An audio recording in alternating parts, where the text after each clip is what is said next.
Hello, hello everyone, it's time for another art stream. I hope that I'll get through okay because my eyeballs hurt. I didn't get enough sleep last night. You do that thing where you don't sleep well and then your eyeballs hurt? Yeah, it sucks. Anyways, still, I'm here. Let me know if I need to adjust volume on anything. Today, it's like we need to head back and do some character shading. I think I haven't done some character shading in a while for Eldritchrune. Just looking at my to-do list for Eldritchrune, so that's what we're doing today. Hello, hello. Thank you for coming. I hope that your day's going well.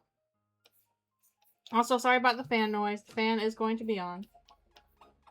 Actually, I might have to turn music down a little bit so that I don't get a copy struck, unfortunately. This thing where I want to play the music, but my playlist is, stuff that could get copy struck. Yay, thank you for coming. Good luck with that commission. I'm going to open commissions in September because I will really need the monies. I don't know what my work situation is going to be like in October, but if I don't have job stuff in October, then I'm going to keep commissions going pretty much through the rest of the year. And if not, I'll at least have them for October. Because I gotta, this week, go pick up a new tablet I ordered. It's gonna be very expensive. Hello, hello, thank you. I'm so glad you enjoy them. That's what we're doing today. More AU comic stuff. Hello, everybody. You might be the first. I will open them on September 1st, so be prepared for when that goes up. Hello, hello. Thank you for coming. Again, sorry about the fan noise. It's getting warm today. At least it's not like boiling hot. Because another thing I ordered that still needs to come is new battery for my UPS. It has not arrived yet. And I can't really plug in my AC unit until we get the new, make sure the UPS is working. Thank you for the subscription. Thank you. That's so many subscriptions. That's like almost 3 years. That's crazy. I can't believe I've been doing this for like 3 years. That's nuts, actually. Hello, hello. Thank you for coming. Oh my goodness. The gang's all here. Everybody's here. I hope you're doing well. Thanks for coming. Yeah, it's over 3 years. That's wild. Hello, hello. Thank you for being here. We're drawing even more scary Noelles. It's the age of the scary Noelle, the Scario. Ever since, you know, the Weird Root Chapter 5, people were like, hell yeah, let's do some scary Noelles. Hello, it's going alright. Again, I didn't sleep well last night, so, my eyeballs hurt. But, hopefully that doesn't stick around too long. Probably just need to, you know, do my usual stuff, exercise, drink more water, which is what I'm doing. Thank you for subscribing! Oh my goodness, thank you! I super appreciate it. That's so cool. Now you can use the emotes. I will slowly add more of the emotes. I think the one people use the most is, Alfie's Good Night. But yes, feel free to use them now. And as you get channel points, we can also then add more stuff to the Stream Doodle page, which we got over here. Ready for more doodly doodles. Doodly noodles. Noodly doodles. Doodles of noodles. Noodles are actually one of those things that are pretty fun to draw, because you just kind of like squiggle your way around everything. Hype train. Well, thank you. I super appreciate it. Honestly, if I don't have work stuff go through in October, and I'm on hiatus for a long while, I will probably be streaming a lot more often. Like, I might start doing it on the weekdays as well. Because normally I only do the weekends because I have work on the weekdays, but if I don't have work for a while, then, let's do some streams, too.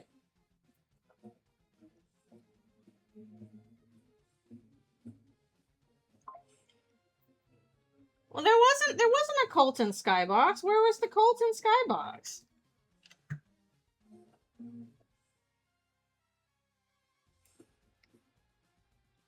You're gonna have to point that out to me because I don't recall any cults in Skybox.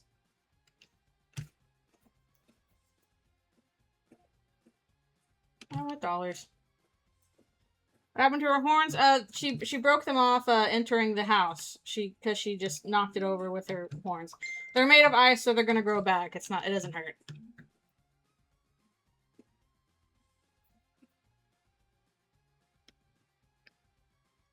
I say they ain't none of that in the Skybox.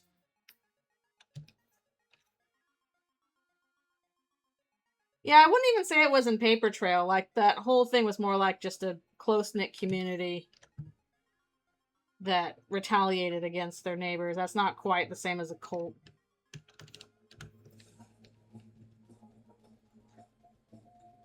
I would say the two places they definitely showed up are with Kara's Origins and here in Eldritchrune. And even then, the one with Kara was, like, drawing on a very much more specific, kind of religious cult belief that I had feelings about. Whereas this is a lot more... The one for Eldritchrune is a lot more, like, generic, spooky fantasy cult. Generic spooks.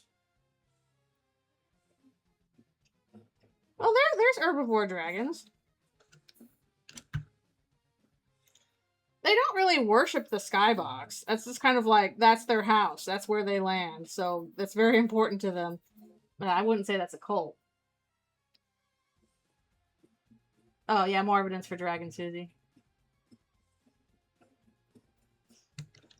Yeah, it's not really related to worship.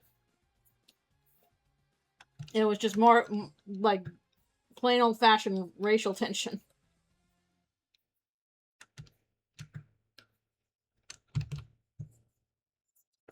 Yeah, the Kara one was deliberately based off of, like, premillennial dispensationalism.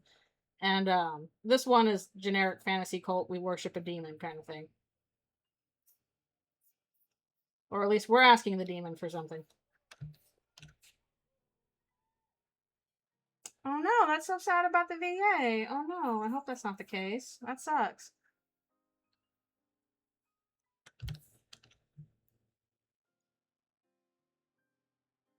Did I know it was 2010s? Yes, I did. Yeah, the Eldritchrune one is Lovecraftian type cult. Whereas Kara's was a bit more, ironically, grounded in real world stuff.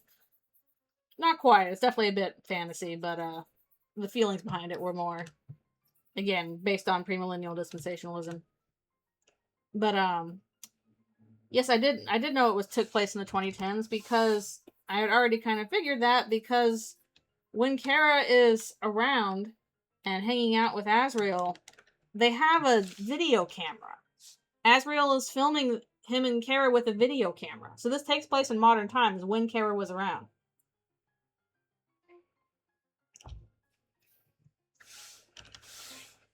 And the part we actually have with Frisk is like sometime in the future. The nebulous future.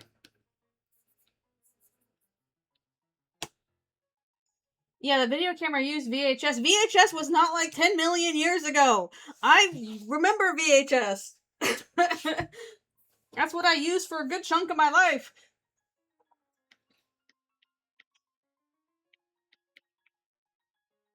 I remember cassette tapes. I had a Walkman. By Walkman, I mean, like, you know, the little portable cassette player you cart around. I'm old. I mean, like, one of our coolest things we had was, like, clamshells of, like, Disney movies. The big colored clamshells. I've already drawn their Eldritch form. I've already done it. I don't have it on the thing because it's not canon. It's kind of like a goat demon looking thing. Is Susie going to eat anyone in a coming chapter? Yes, she will eat people in the ending, which is what we're working on. We're still a ways from that, because I've got at least 3 more regular scenes to do, and she doesn't eat anybody in those. It's actually mostly focused on Asriel, so it's back in the light world. Yeah, the timeline is not something that Toby really, like, puts a lot of effort into. It's very nebulous. Okay, I gotta do on that one. Yeah, the tech change is pretty weird. Alright, we'll go back and grab this color. So we can do poor Carol and Rudy getting messed up. Yeah, I do find that line from Garrison about Susie really interesting. The burning everything thing. I'm like,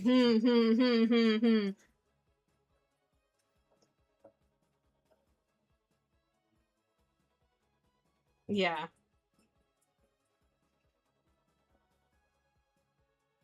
The city is like really it's really nebulous.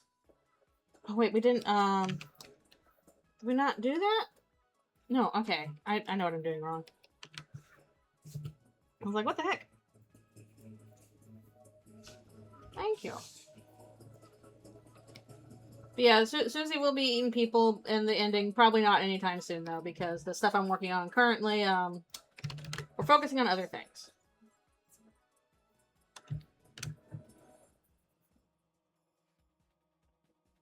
Got other stuff to do.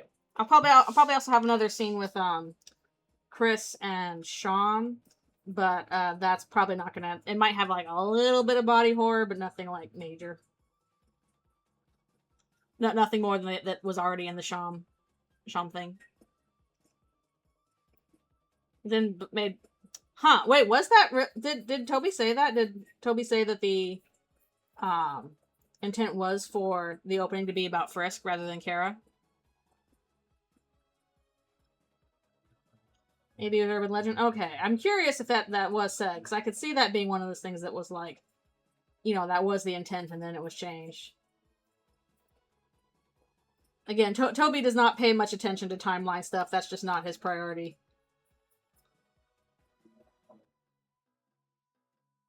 Then we're all gonna eat Carol? Yes.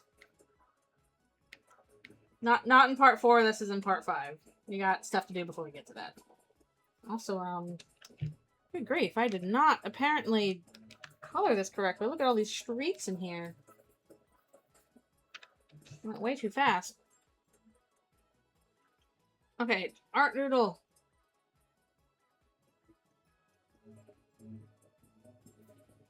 Okay.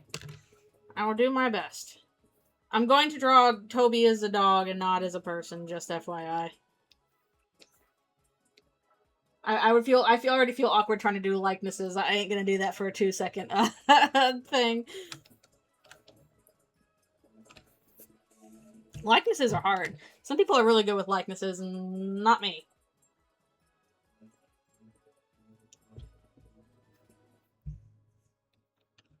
Huh. I'm curious where that was said.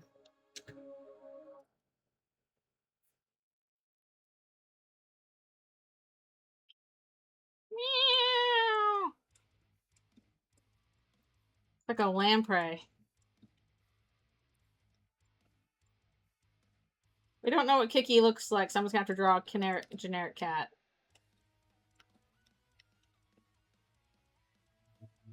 The coincidence that formed Kara. My sweet little chocolat.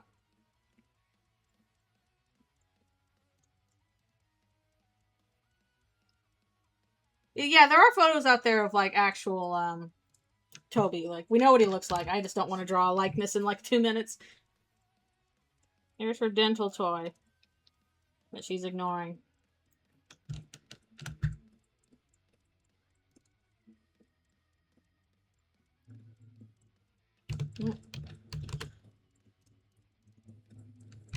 I'm like, how do I draw Toby from the side? It's really hard.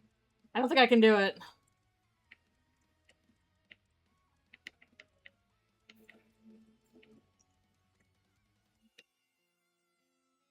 Does have realistic human hands, though.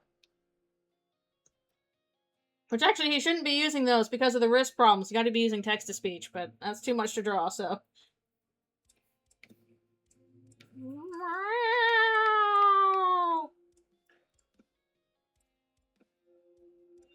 Because of wrist problems.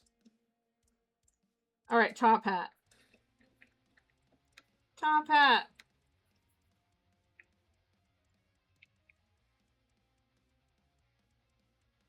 What's the inspiration from my comics? Stuff I like to draw and I have fun drawing. Just get an idea and I'm like, holy crap, I gotta do the idea, I gotta do it, and then you do it. There's gonna be lots of inspirations. I did kind of realize, like, wait a minute, Skybox is kind of talking about, like, our relationship to fiction the same way that, like, Undertale Deltarune did, and I guess maybe there's a reason that I, like them so much. I think I should probably make Kikky smaller. Giant cat.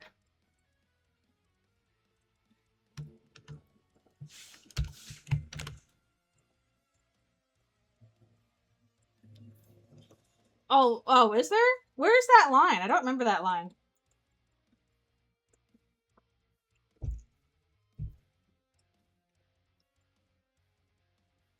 Earthy and smoky. I wonder if that could apply to anything else, or if it is just applying to Susie.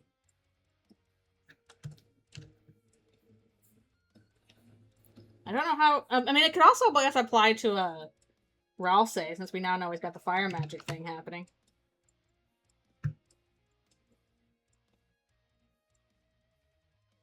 I want to draw my OC like this.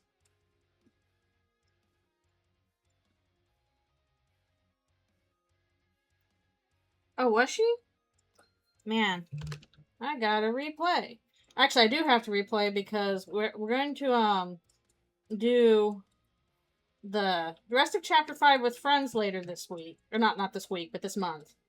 And before that, I've got to, practice the secret boss so that we're not stuck there for a while. So I need to, like, play ahead till we get to the secret boss and then practice on it. So I gotta play through, like, some more Chapter 5, like, the latter half of Chapter 5 on my own. He's got that done expression. He's like, Kikky. He's like,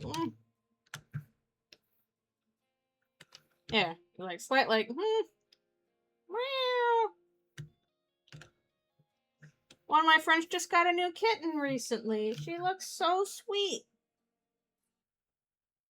I'm probably gonna do the nicer bomb, so Mew Mew is gonna, like, meh at me, which is funny, but I don't want to get stuck on that battle longer than I need to. So if we need to, we're gonna do nicer bombs.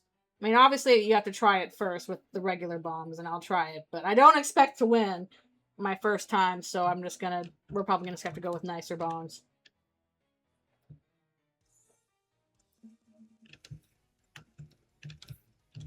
And Mew Mew can just be like, you suck, meh.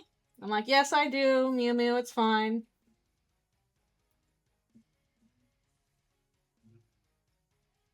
Yeah, I will try and get the new dialogue from, Pink from Mew Mew, so I'm gonna have to try and track down Friend and get bit by the kitty.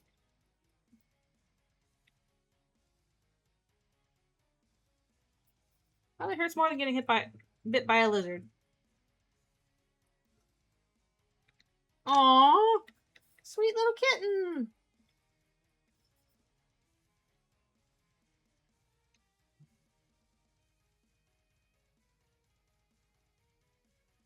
Not special. They're fun, they're caught in a nasty place to try to survive the wrath of girls. The sad mama wants to save their girls. Man that wishes sets their sights above to open dark fountain with the power of love. Don't do it! Neat, neat, neat, neat. We'll send them to the dark worlds. The darkest I can find. La la la. Oh, wow. You conquered the dark bomb. You conquered the hard bombs, the mean bombs. Good job. That's better than I could do. Bombs are the part I sucked.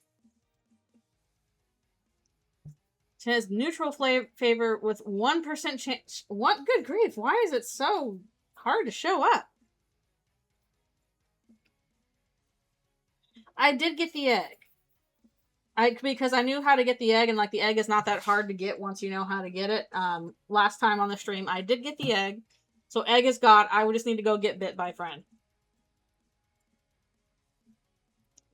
Hello, hello. Thank you for coming. Yeah, small bombs are the hardest attack. And again, Well, that and the final attack, the final move is just absolutely wrecked me last time. So again, I intend to practice before our next playthrough. I just don't want to get stuck for a while there with my friends, because last time I got stuck, with Garrison for a while, and people got pretty tired of me trying over and over again. They can't really give new commentary. So that's my goal, is to practice and see if I can't get through the secret boss a little sooner. I'm also probably gonna do another shadow layer on this. More shadow layers.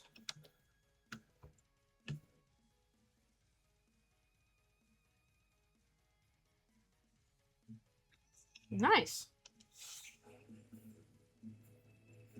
Yeah, most of Mew Mew attacks I can, like, okay, if I practice and I focus, I know I can get through it.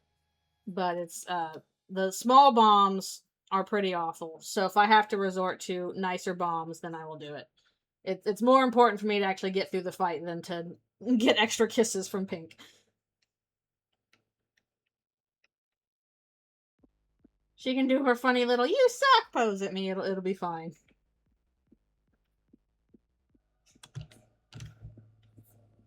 I do like that is an option that was presented, though. That basically, like, yeah, okay, we've nerfed it, we made it easier if you want, but you get this little consequence. Meanwhile, if you actually make it harder and want the challenge, then you get a little reward for it. I like things like that.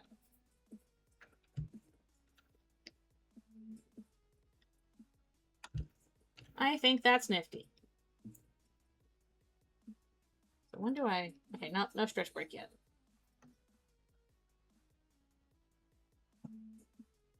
Yep. I think I only had one Chica Cola on me. I mostly was trying to use, like, the character specific heal items, like the Fanta and the Blue Moon, stuff like that. Look, Susie's venom. Drinks it, drinks it, drinks it.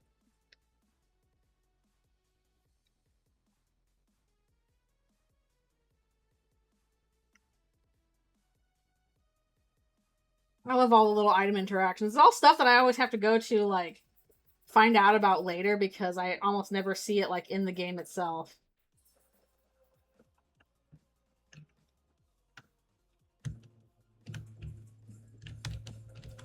Yeah, I'm gonna have to do some extra shading on these guys, because they're getting smacked with the roof. The roof is on fire. I mean, ice. We do need fire to melt the ice. What was her reaction to the Chica Cola? I don't remember. So many Noelle reactions.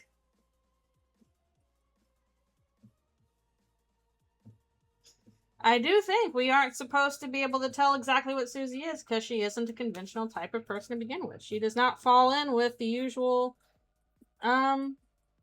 monster bits.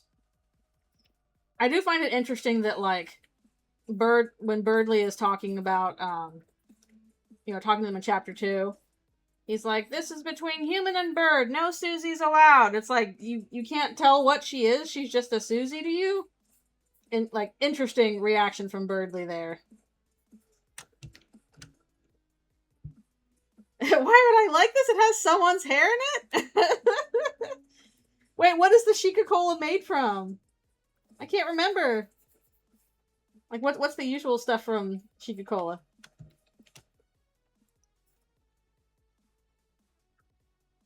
Noelle hates it.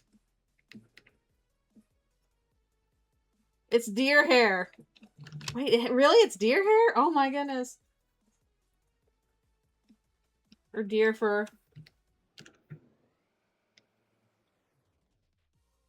That is hilarious. Susie, you have no right to complain about ticks.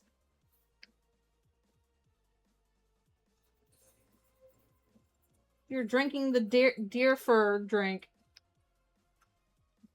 Ashika means deer. Interesting.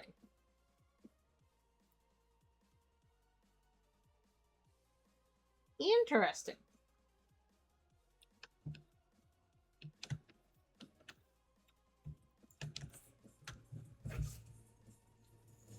You can call it a dragon type monster. But yeah, I wouldn't really necessarily count that as like, you know, an outside source.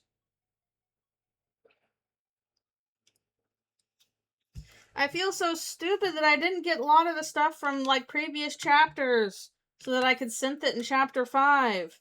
I didn't have like lots of things. I'm gonna have to replay from the start. Although I probably should wait until like we have all the chapters to do that, because I'm sure there'll be like something in chapter 7. It's like, well, you should have gotten this thing in chapter 1, you idiot. Now you can't synth it. And I will have no clue what it is.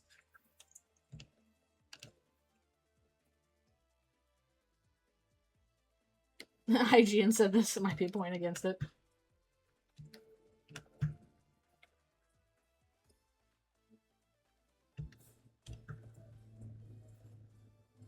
Why are you buying so many poisons?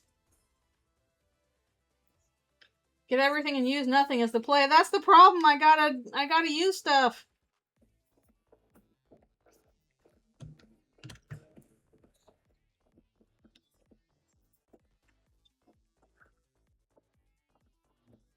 That makes sense.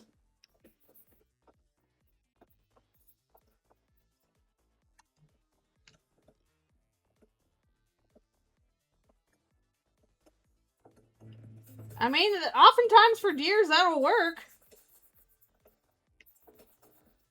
To be fair, if I had a giant animal with bright eyes barreling down at me, I probably would freeze too.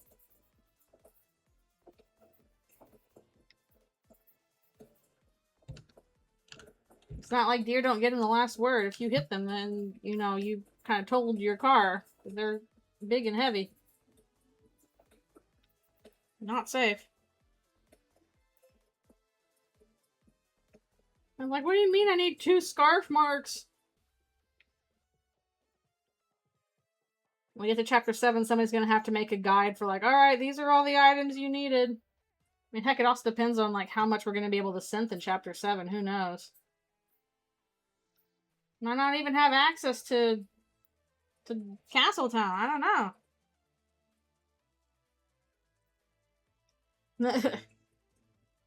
Wouldn't Noelle eat her own antlers? Susie would probably eat them for her, but I don't know if Noelle would. Then some sloppy joes. Ugh. I think I did make the royal ribbon, but that was like my only scarf mark.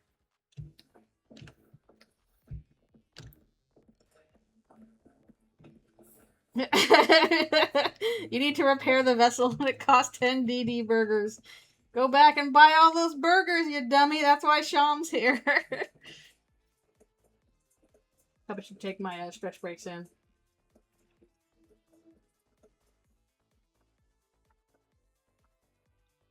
Yeah, just stuff your inventory full of everything.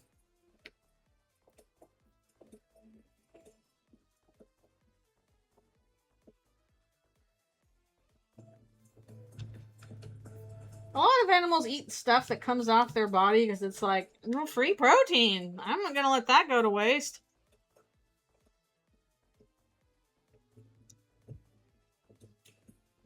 I do not know about the chalk hypnosis technique on chickens. I'll use those revive mints. I was already trying to, like, farm a bunch of revive mints off of Mizzles in chapter 4, as well as, like, practice Susie's healing ability.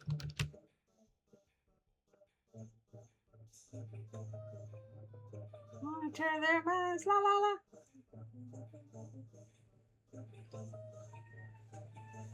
And Birdly, oh, actually, no, I'm stronger, Ralsei. Follow the rules, Susie. That's one you. There we go. You got the song down.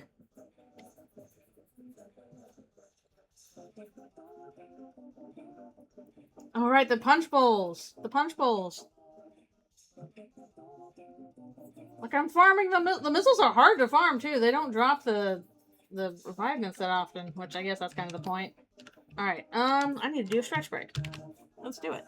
And more water. Course is done by the flowers. My beak away from the beak.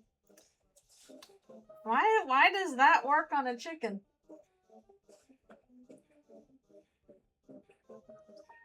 It's like drawing a circle around an animal, and now they're like, I can't leave the circle! A magic circle.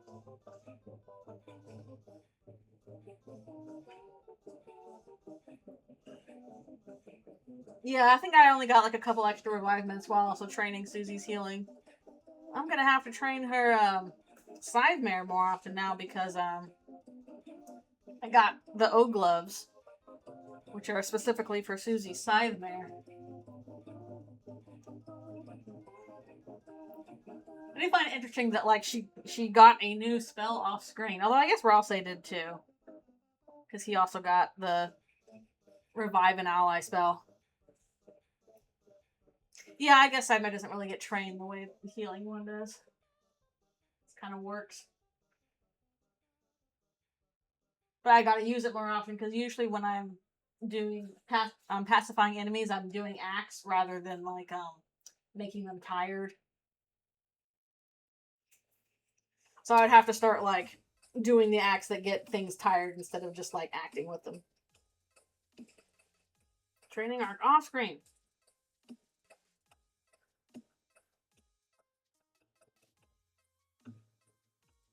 Makes me tired. Yeah, there are acts that make them tired.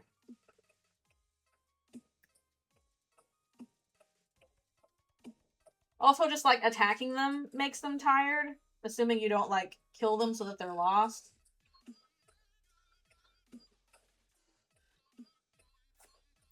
Yay for food! Yeah, that's my problem, is I don't usually use the tired axe. I usually just use the regular axe so I can spare rather than pacify them. Well, even if I don't use Scythemare that often, like, it's still really high defense for Susie, so... That in of itself is useful.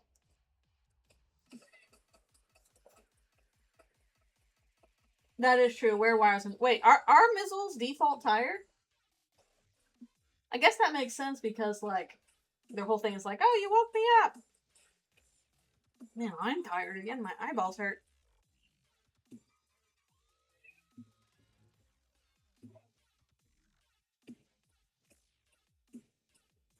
Mizzles are tired if their eye attack doesn't spot you.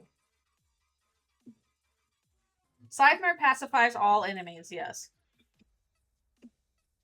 It uses more TP than Ralsei's pacify spell, but it'll pacify all enemies the same way Noelle's sleep mist pacifies all enemies. So yeah, it's like sleep mist.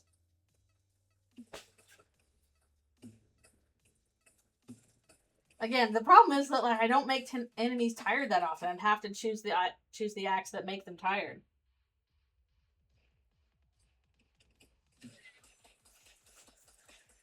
She does cook fire in the minigame, so I don't know if that counts. Alright, I'll be right back for one more stretch and water and stuff.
Alrighty, I'm back.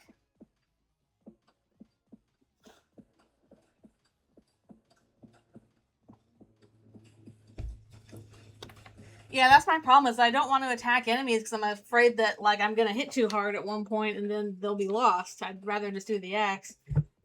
And yeah, I do find it wild that, like, Outer Tail is, like, the violent pacifist one is just the worst possible ending for Frisk. That's crazy.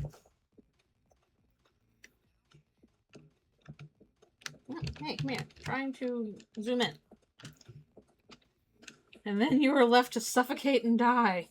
Because you beat up people. You jerk.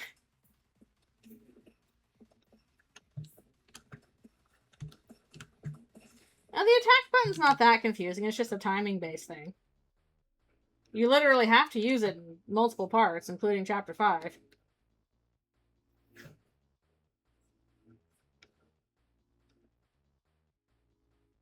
You have to use it against the Titans. Or just the one Titan we fought.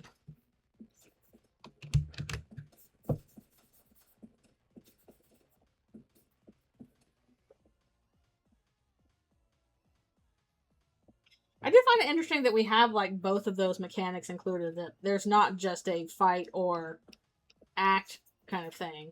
Act and spare. That we have this, like, okay, it also counts as recruiting them if you make them sleepy.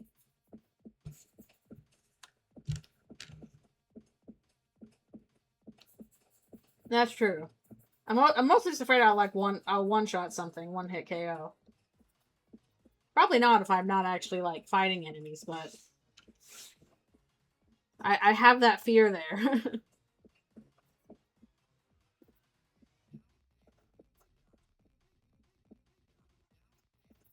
Like, you don't actually have to fight, go take a nap. Hooray!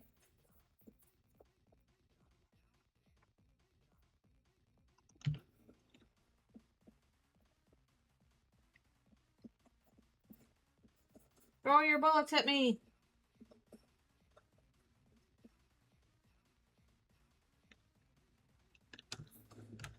Yeah, maybe if it's like an efficiency thing, I could see that.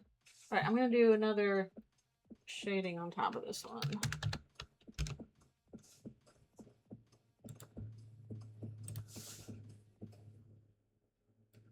And multiply.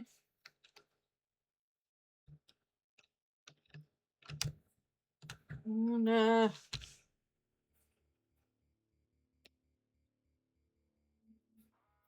little antlers and stuff.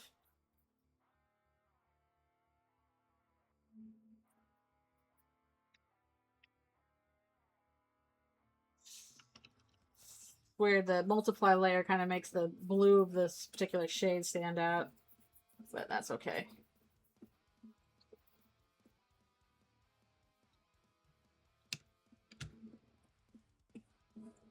Noelle snack!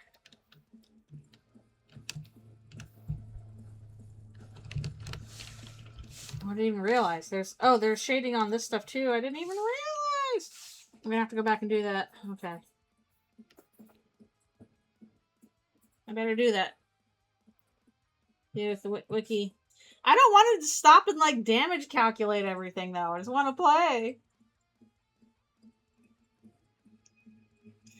I don't mean to make Toriel awful. I just find it interesting when she's put into difficult situations. I like you, Toriel.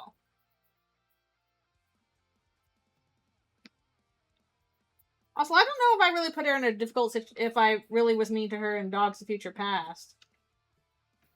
I think she was okay there.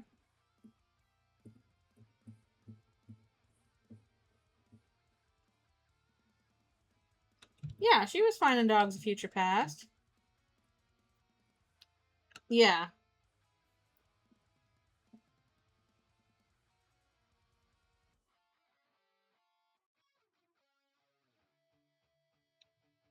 More stuff here. Toriel is cursed with being plot relevant. She just wants to do her best to raise kids right, and the universe won't let her. The universe makes her feel like she's at fault. It's pretty bad.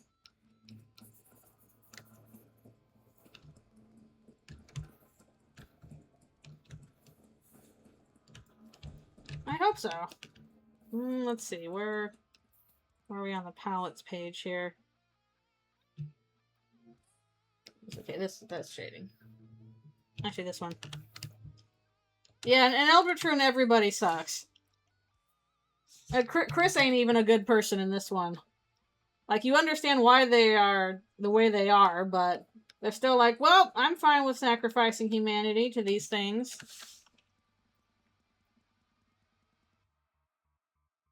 What did humanity ever do for me? Get eaten, bro. I'm not gonna commit to her being evil. If anything, because of the fact that I've been so mean to her in these comics, I'd probably try and go the reverse direction and be like, okay, let's be nice to Toriel next time.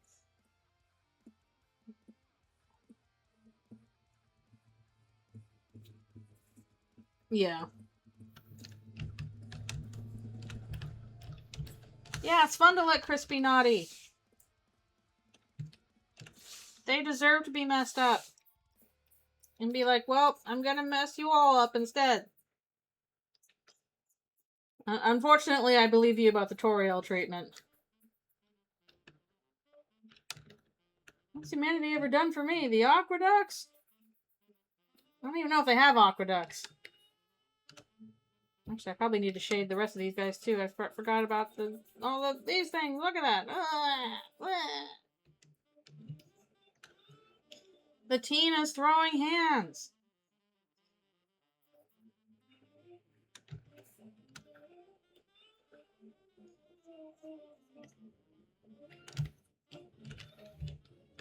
The woes of shade, true.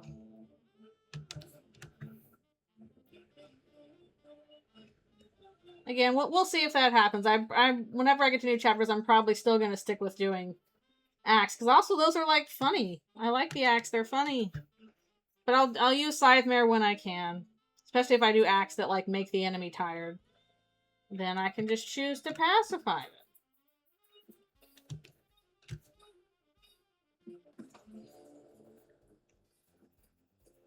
No characterization in sleep, true.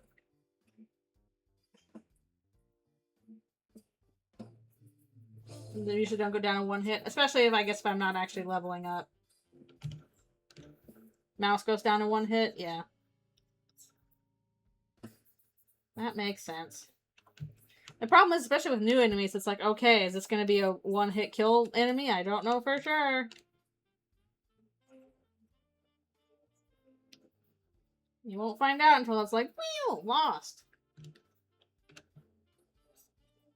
I would be sad.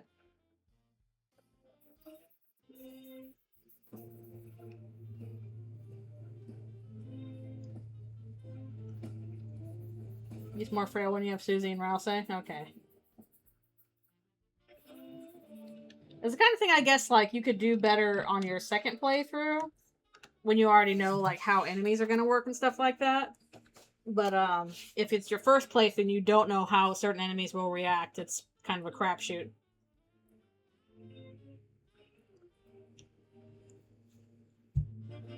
Oh, they do have also the, you know, the green bullets and special personal buffs and debuffs in, Eldritchrune, too. That hasn't gone away.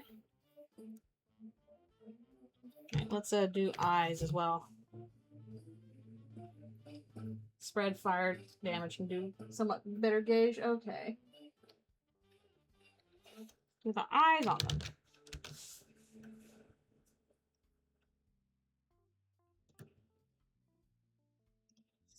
Spamton, at least I've gotten better at. I would say Spamton is probably the easiest secret boss.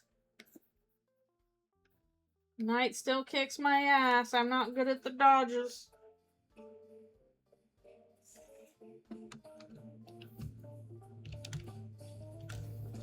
Yeah, Shadows attacks. Like, there are certain attacks and certain enemies that always just, like, mess me up. For some reason, that includes the Floridin. Like, why are the Floridin attacks hard to dodge?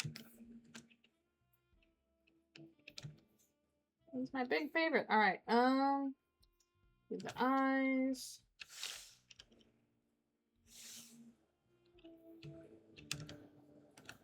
Now's your chance to be a big shot. Be a big shot. Yeah, I think this page is done. We'll have to go back for that later. The extra blue looks so weird there, though.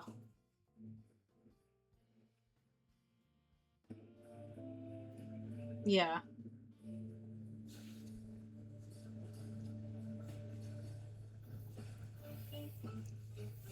Oh no, turn off the text! Turn off the text! Text off! Text off! Text off! I'm gonna make sure the text is off. I didn't even realize I should have checked. Okay, text off. I was like, ah, shut up! Shut up! Don't show anything!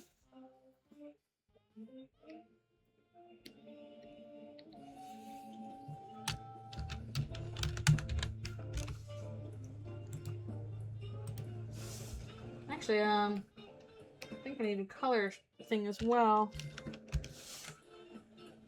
Yeah, second thoughts.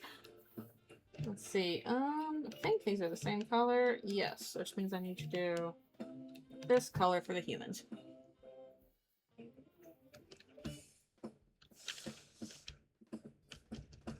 It's rather expensive. I could see that.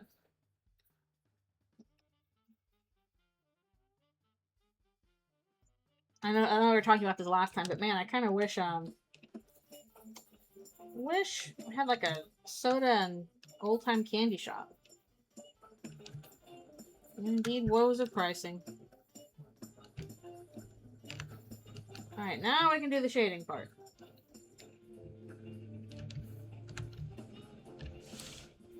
Now we can do it. Cold shower. I hate cold showers, and yet that one might be nice right now, actually. Not fun to wake up to, though. Ugh.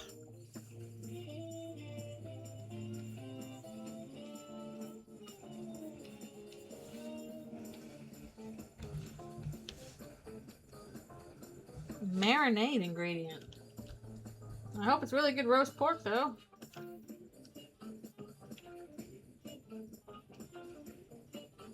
Yeah.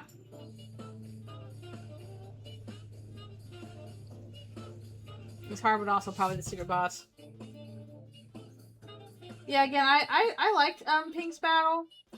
It really did feel like, okay, this is doable for me as long as I focus and practice. Which is good. I like feeling like, okay, I can do the thing and not get stonewalled, whereas Night felt legitimately like, this is really, really, really difficult. I'm not sure if I can do this properly.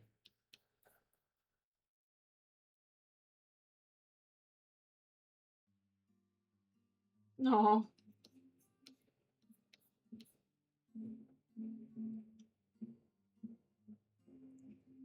When I think of adding SFX in comics, I do it all the time.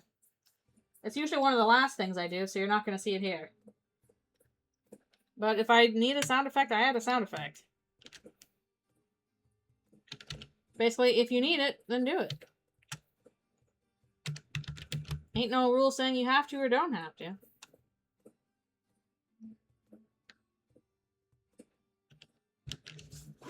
Sound is an important part of sequential storytelling, though, and it's hard to do in comics.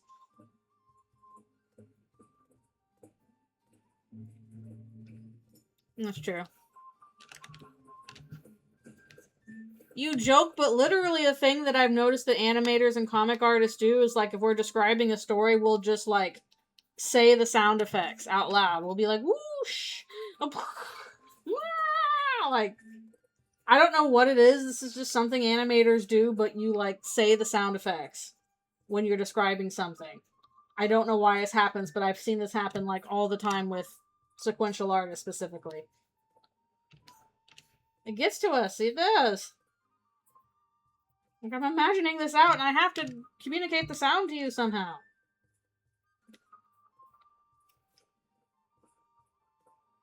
No hitting. I've never no-hit the night. I can't no-hit nothing.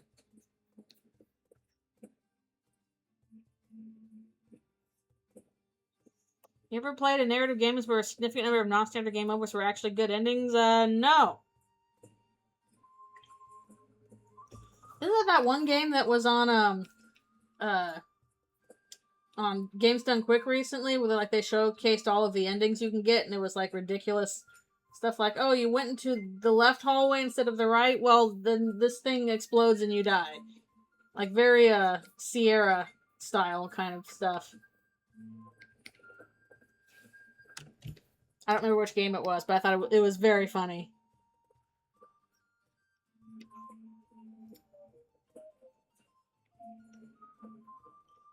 And we're just world design in a way you can't really gear an item up that much. True. That is true. You can gear up well for pink, and you really, like... I guess for the night, it's like, okay, well, you better have the Shadow Mantle, and if not, good luck, buddy. And even the Shadow Mantle is like, okay, you better be halfway decent at Zelda-style games, otherwise, good luck, buddy.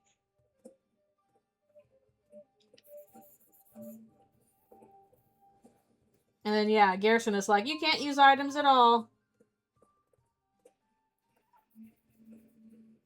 Straight up steals your revivement.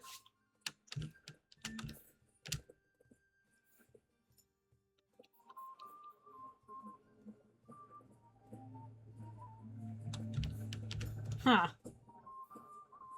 I had left the palace and invented Teflon. Convenient. There you go.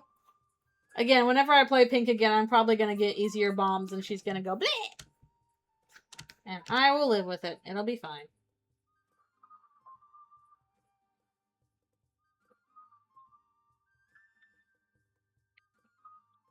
Yeah, that's the main problem with getting the mantle is that you then have to fight ERAM, and that one is hard. There is no special trick to it. You just gotta get good at Zelda-style fighting. And I was not good at Zelda-style fighting, so, for obvious reasons, didn't do well.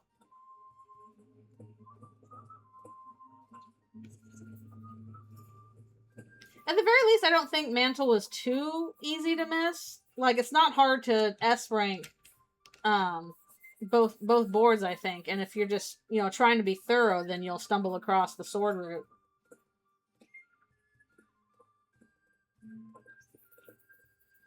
Yeah, full motion video.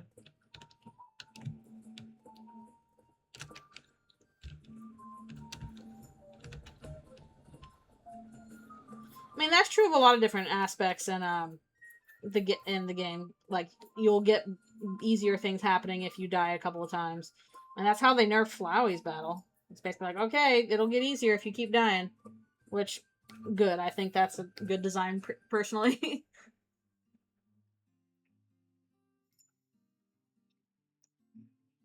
Ah, okay. Honestly, I feel like if there's anyone you miss out on, it's the cooking game, because that's a harder one to do than the rhythm game. Drinking Oasis one.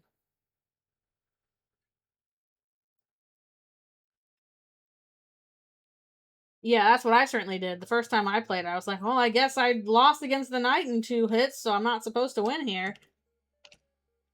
And later found out, nope, you can actually beat the knight. Woo!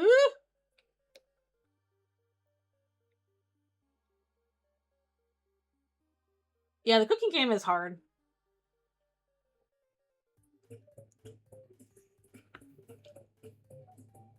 Also, I think I need to erase some of the base here. I don't think that's correct.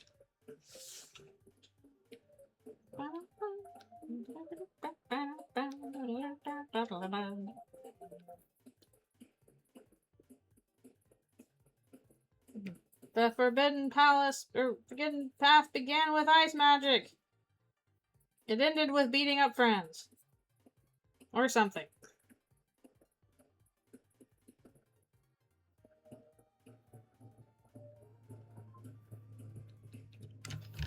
I do find it wild how people, found the weird route on their own without any other hints. Just like, huh, I guess we can just, go back and start killing things with Noelle. I wonder where this will go. Uh-oh.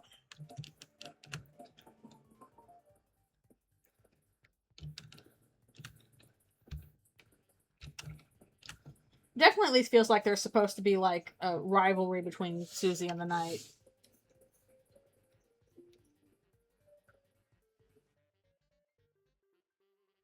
Oh, I imagine so. Because it does sound like a fake creepypasta when you first mention it.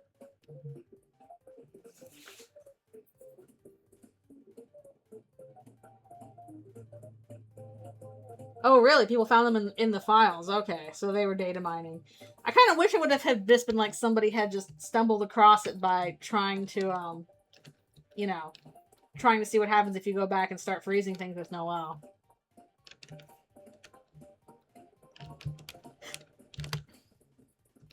I'm gonna do that.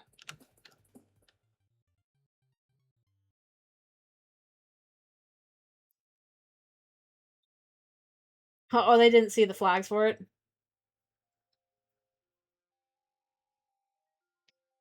The weird root was discovered authentically?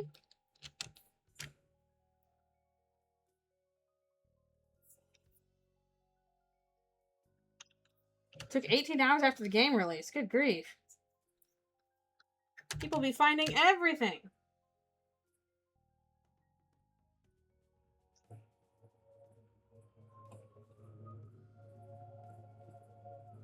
Yeah, I've seen people bring that up in terms of like, oh, you know, Susie's gonna get killed by the knight because knight kills dragon, but I don't know if that's necessarily like proof that she is a dragon monster. Do I have any advice regarding comics? Make them. Read them. They're good. If you're making a new comic, start small.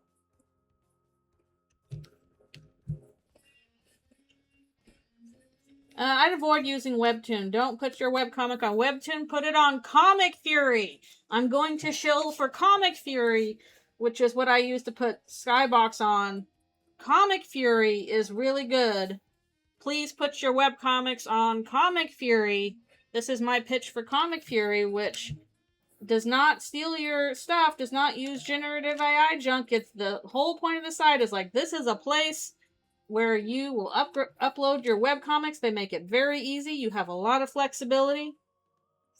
You can pay for a domain or you don't have to do that.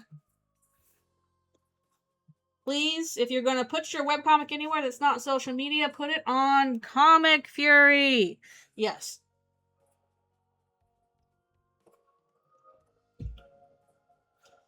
I did say Susie is a dragon. What are you talking about? I'm talking about, like, specifically, like, we want evidence that she is a dragon monster.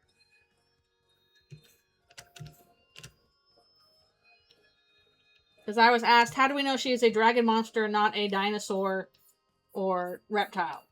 I'm looking for bits that say that she is a dragon monster.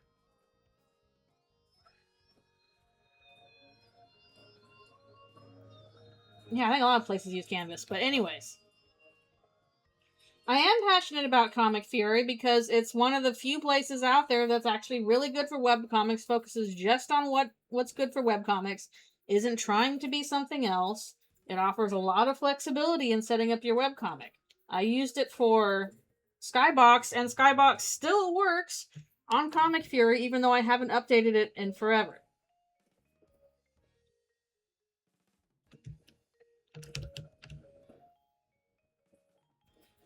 No, you do not need to domain it. You can buy a domain if you want, but you don't have to. You have a lot of flexibility. Okay, I'm saying I do think Susie is the dragon, and I also think she is a dragon monster. But I'm specifically looking for evidence that she is a dragon monster, not that she is the dragon. I think both apply, but I was specifically looking for evidence of the latter, that she is a dragon monster and not a dinosaur monster or a reptile monster.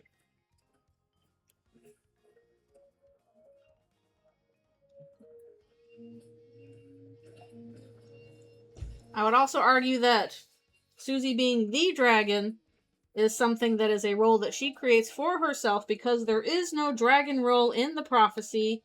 That only applies to adaptations of the prophecy. But people who are like, oh, she's the dragon in the prophecy. There is no dragon in the prophecy. There is not.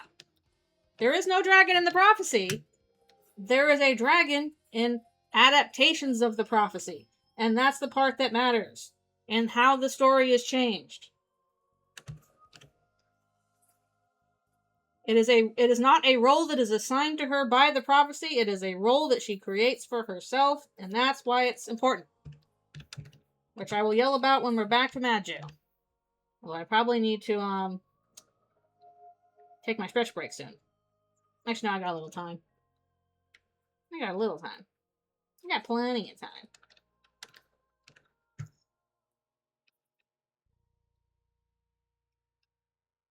Ads do help me pay for the stuff, especially since I'm not going to have work for a while. So, thank you for bearing with the ads.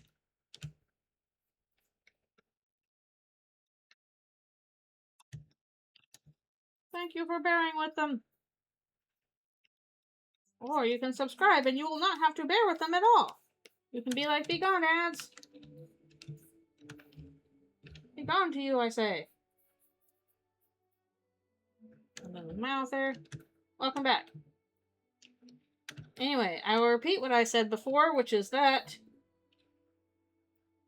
Can you customize it? Yes, you can customize ComicFury. ComicFury has a lot of customization available. You can buy your own domain if you want, but you don't have to do that. You can edit HTML as you like, or CSS.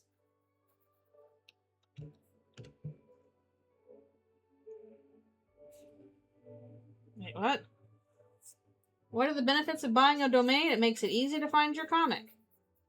Instead of being like, oh, it's at, this place.comicfury or this place.thecomic-series, you can just be like, oh, it's at this website.com. I had the Skybox as its own domain, and then it expired, and the person that I was doing the domain for, we kind of stopped talking, so I was not able to renew it. So unfortunately, I do not have a special domain for the Skybox, but I used to. Again, you can buy it if you have to, but you do not have to buy it. It's entirely up to you. The benefit of buying it is that having your own domain makes it easy to link to the comic. I suppose I could buy the domain again. It's probably expired enough, but I already am paying for Anthrofractal's domain. I don't really want to add on to another one. Is it a subscription? No. It is not a subscription. You do not have to pay anything to upload your comic to the site. You can pay for a domain or extra features if you want, but you do not have to. It is not a subscription. It is free to use.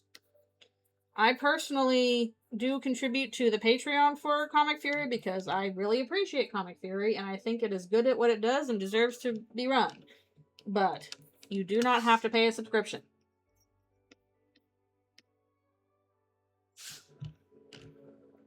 If you do not want. I'm going through my water like crazy.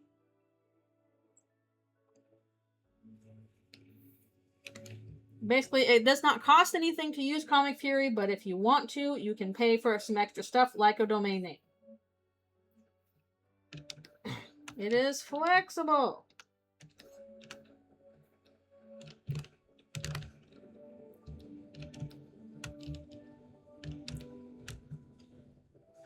I posted Skybox on ComicFury. That is why I am shilling for it. I do not post my fan comics on ComicFury. I could if I wanted to, but right now I'm mostly just posting them on my social media and AO3. But if I wanted to, I could do so. I just haven't done so. But I will shill for ComicFury because I posted Skybox there, and my experience with it was quite strong. There were times where, okay, the site would go down, and oh shoot, I can't upload it, but it was never down for, super long.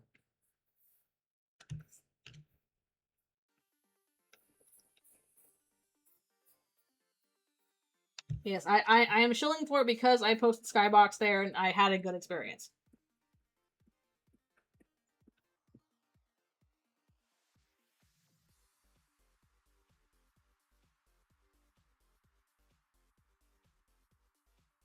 Yeah, I'm pretty sure I uploaded those to AO3.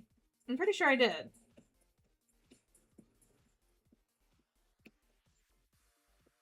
I'm pretty sure Carol Ordens is on there.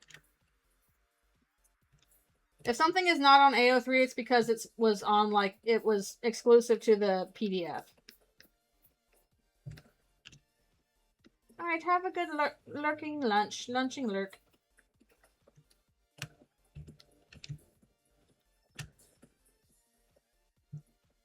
Yeah, the only things I have not uploaded to AO3 are like things that are exclusive to the PDF. Which, man, if I do an Eldritchrune PDF, I guess I'm gonna have to make a whole bunch of stuff that's exclusive to that too. Ah! I might at least do an alternate ending for Eldritchrune on the PDF. Probably it's like fic I would write rather than draw out, but like that could be fun.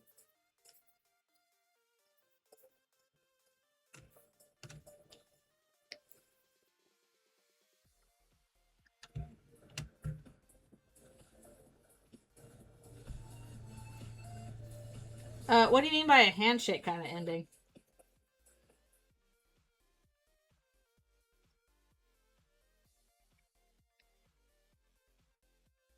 I have not heard that term before.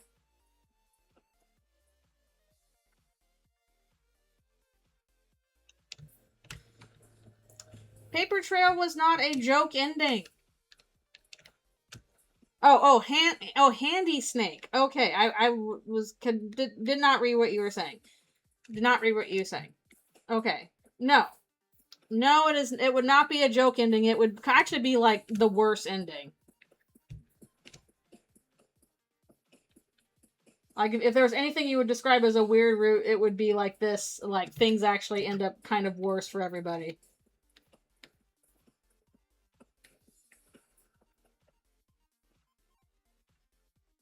Or rather, like worse for the world. Basically, like the ending where Chris actually does succeed in like having basically all the monsters take over and kill everybody.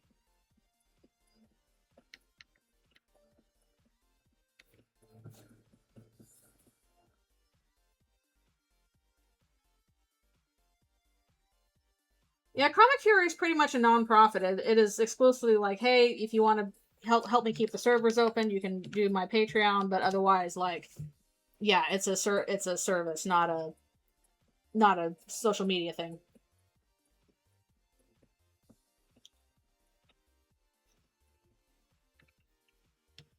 Ah, it's interesting. I didn't know that.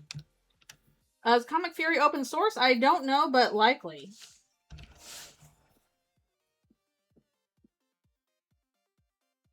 There is no Ultraman.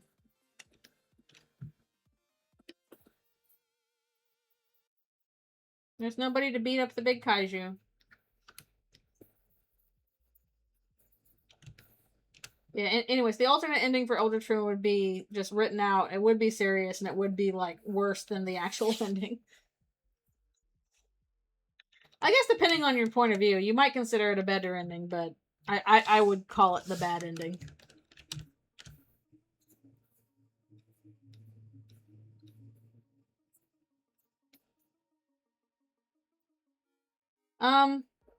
No, I haven't done it before.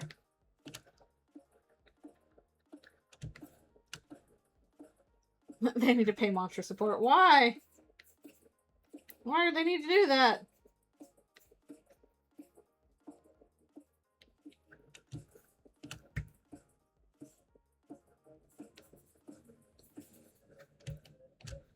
Their support is they get to kill all of humanity. If that's what, like, you mean by support, then Chris is like, yep, fine.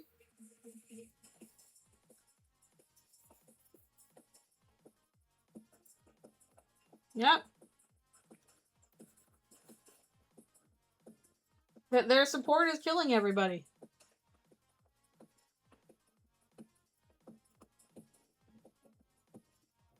Okay. I will try and draw Shiri. Let me do this real quick. Actually, I'm gonna have to do that when I get back. It's actually my break time. I totally went over. Okay, I'll do that when we get back. From the break.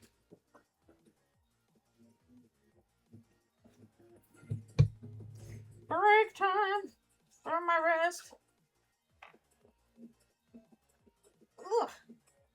Yeah, okay, when I get back, it'll be Shiri trying to do blues ballroom dance. Or ballet dance, I guess. This is a comedy, not a tragedy.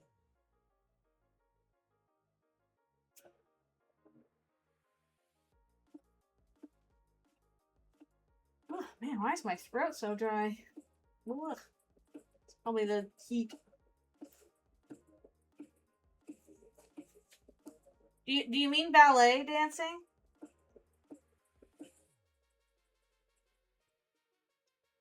Ballet dancing is spelled Ballet.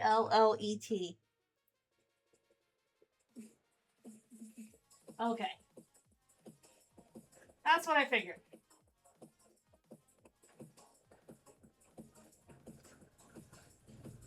I'm pretty sure it's a French word, which is why the spelling is dumb.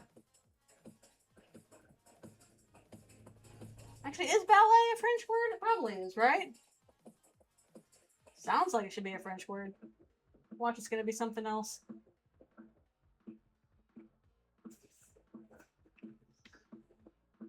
Yeah, ballet. Is that a French word?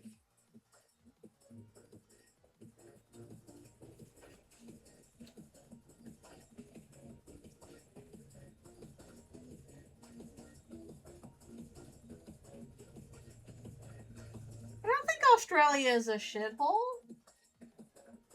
Nothing wrong with Australia. It deserves to be destroyed like the rest of the world by by the giant monsters. We don't gotta crap on Australia.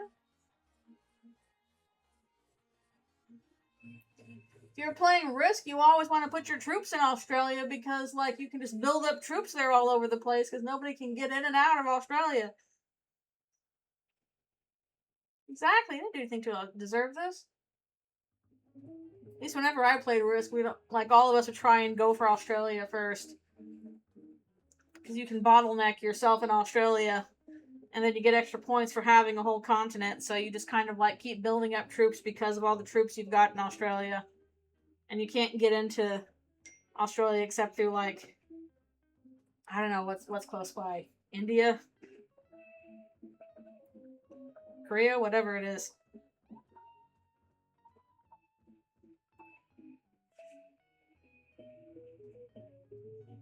I imagine if this is something like actual Earth, then there is an Australia that exists. And there are things there, people in Australia. Same way there are people everywhere.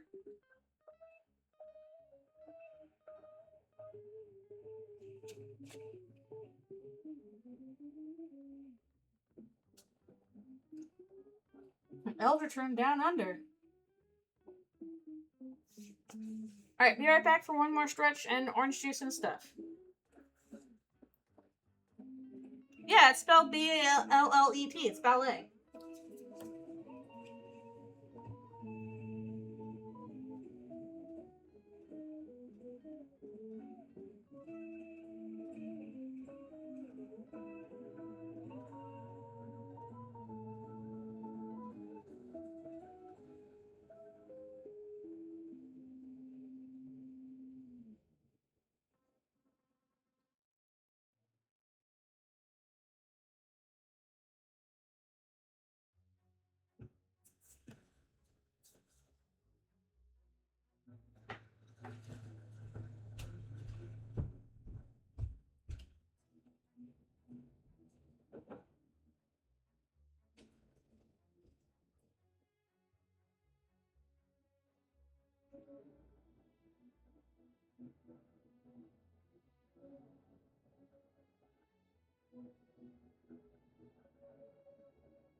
Alrighty. I am back with my drinks. Let's look up Sherry.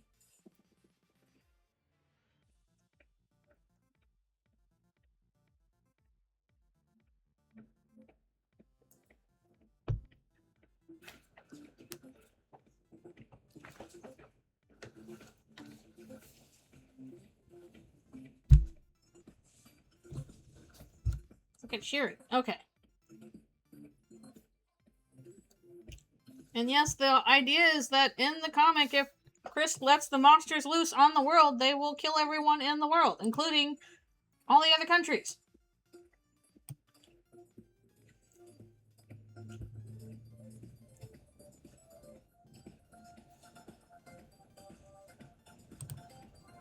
Alright, let's see. Where is references? Why was Sherry in Chapter 5 as an enemy, but not in not Chapter 1? Oh well. Also known as Scissor Dancer. Alright, this will at least be easier.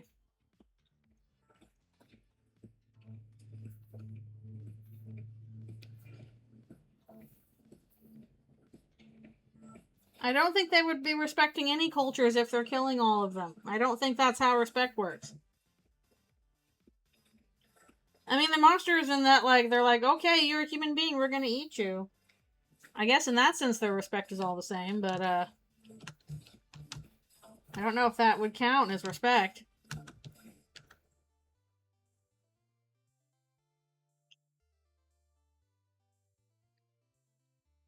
Nom nom nom, exactly. Yeah, Sherry's have, like, weird faces. What kind of face is this?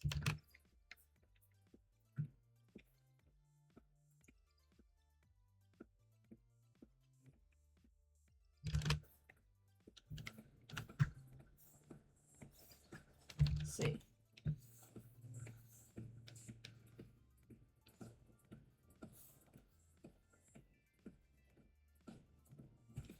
We're doing the blue pose. We have like kind of a black and white aesthetic going on. Can you join the monsters? Yes, only once though.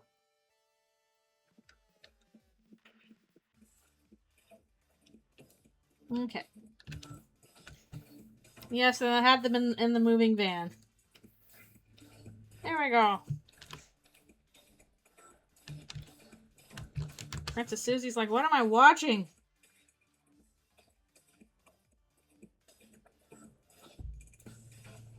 I can do a spin. Spin! Spin! Okay. There we go. Back to the scary Noelle. Scary L.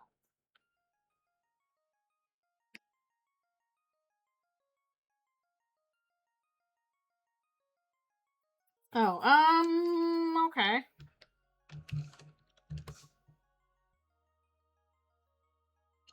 You mean trying to imitate? Initiate is a different word.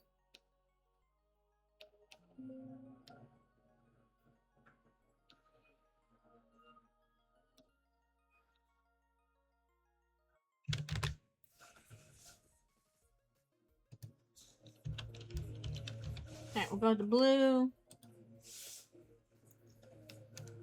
Okay, imitate. Okay.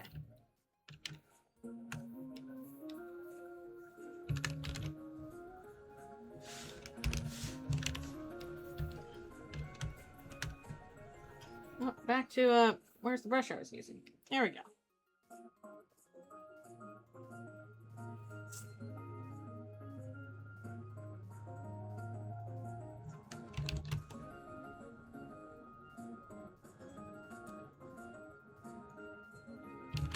A little, bang.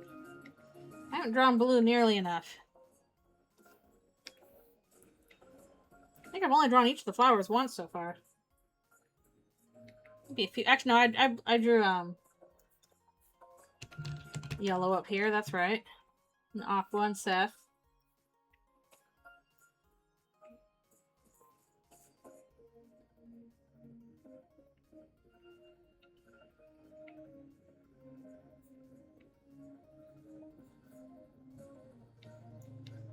How they have a flower tutu. Gotta have a flower tutu.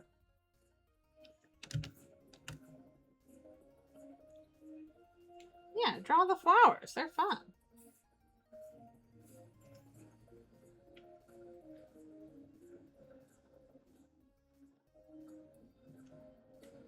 I do hope we get to see them again in some capacity.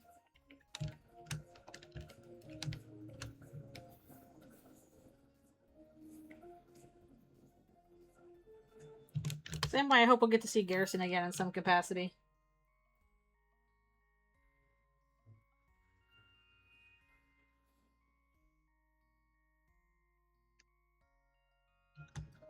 Gotta draw more Noelles.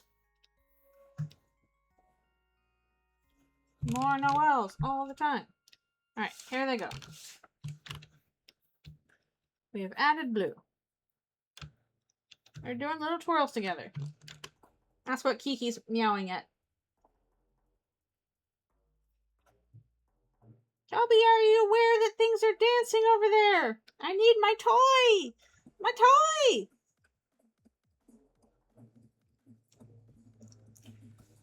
The bluest flower. Okay, what are we doing next? We're doing Carol here.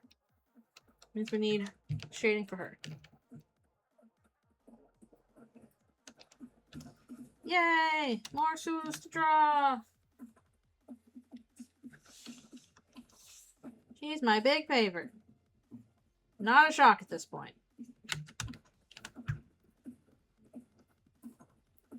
Need to do more Chris stuff.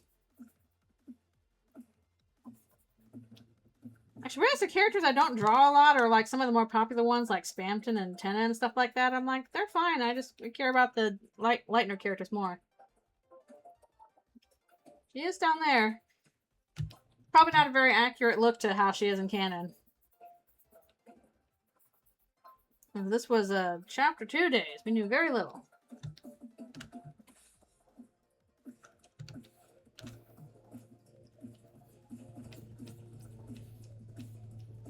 Delicious protein. Oh no, were they the friends all along?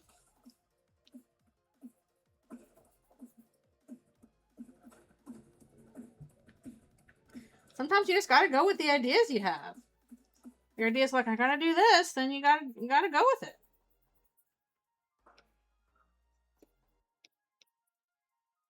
Go wherever the ideas take you. They are there for a reason.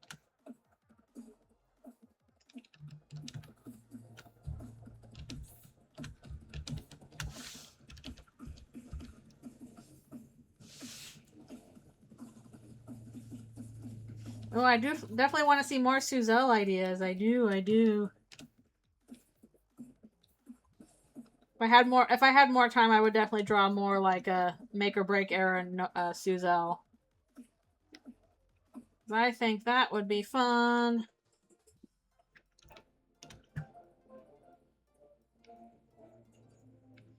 But sadly, time is yeah, you can link it on the Discord. But sadly, time I don't have much of. I'm kind of getting desperate to finish Eldritchrune, but even though there's so much left to go. But it would be fun to do some more Krusielles. Also, now that I've been Krusielle pilled, I really need to draw more Krusielles.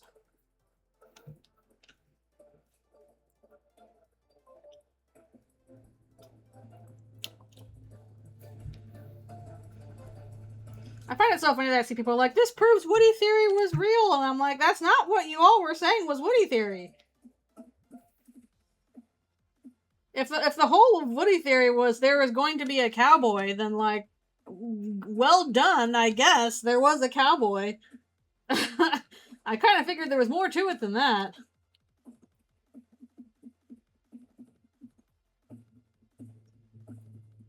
That's okay. I still appreciate the fan comics. They're fun. They're cool. I love Krusielles. I do. Again, I got Krusielle pilled. I think the thruple is in game, but in that context, I do not think that Krusielle's ever going to break up. At least not permanently. But man, I'm really not looking forward to, like, whenever we get our inevitable darkest hour in chapter 6 and, something terrible happens with, in regards to Susie and Noelle's relationship, because we gotta have the tension. People are gonna be like, see, Suzelle can't work! It can't work! They had conflict! And then, like, we get to chapter 7, and after, we have the climax and stuff, those issues get resolved and they come out stronger, as tends to happen in a story. People are still going to be like, there was conflict, so it's not going to work out. It's like, there's no pleasing people. No matter what happens, they're going to be like, it won't work. You think they will throuple on screen? I don't know if it'll be on screen, but I think it could at least be implied.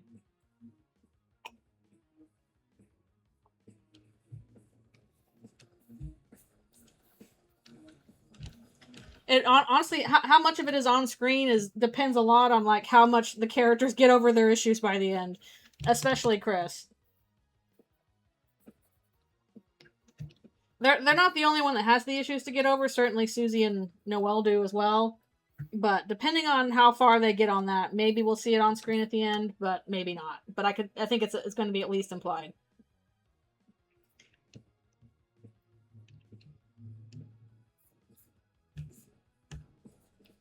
People are not very genre savvy.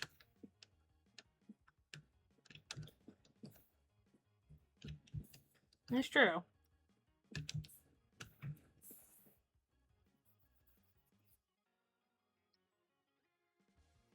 Heck, the reason why I got Krusielle pill is because I do think that Toby is very genre savvy, especially in regards to, like, fandom culture.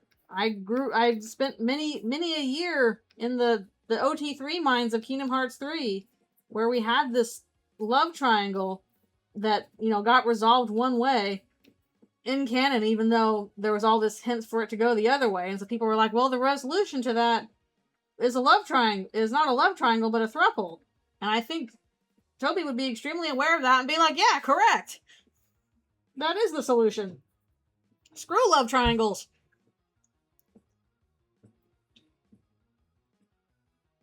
But yeah, I do love the Suzelle Lake scene. I'm sure there'll be Suzelle angst. Again, you gotta have that tension. You gotta have that drama. And then they come out the other side stronger after the drama. It's not all sunshine and roses, especially in this situation. But I'm not looking forward to people, like, claiming that the relationship is doomed because there will inevitably be drama, because that's what happens in a story. I already know that that's going to be really obnoxious and drive me up the wall. I'm like, can we wait until the end of the story when the issues are resolved before we decide that it's doomed? Can we do that, please? But no, we cannot do that, alas.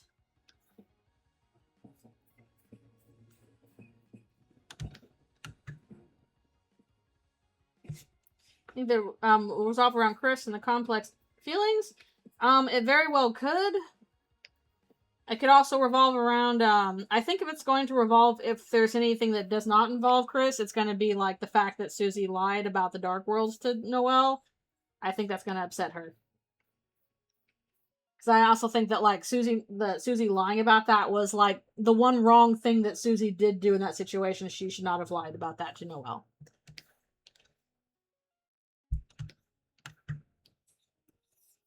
There could very well be conflict around Chris specifically, but if it's not around Chris specifically, it's going to be around that.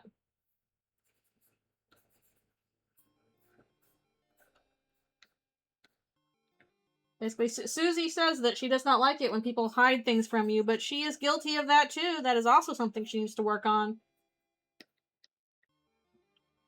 That's part of what makes her character interesting, is that she can be wrong about herself even.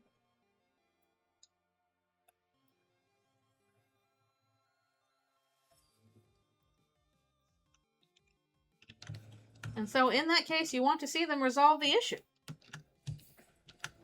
And learn to grow.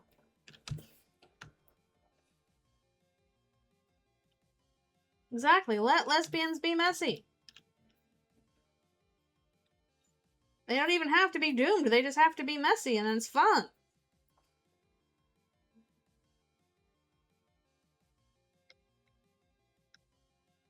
It's entirely possible that Chris did have romantic feelings. It feels very, fraught in regards to their relationship when they were kids. It's hard to tell, like, how much of it was, like, Chris genuinely feeling for her and how much was, like, this expectation that was put on them just by this, like, the society they were in.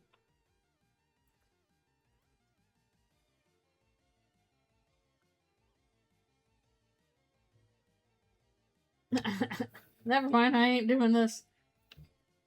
Okay, let's, you on the same base? I guess so.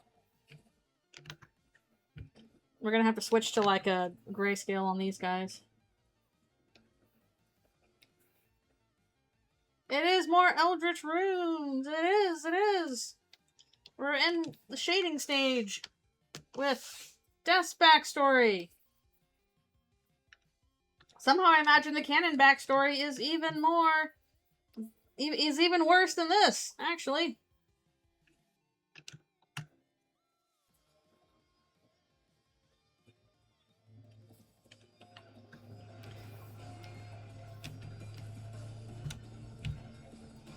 We will see. Also, good job with the newest half-human Susie post and all that. Are you actually going to address the blood lore, the dreaded blood lore? Because I feel like that is what people get really stuck on. People cannot get past the blood lore. Yeah, ER Death's backstory is bad, but I kind of think that canon backstory is going to be worse. More fraught. The dreaded blood lore. Ah!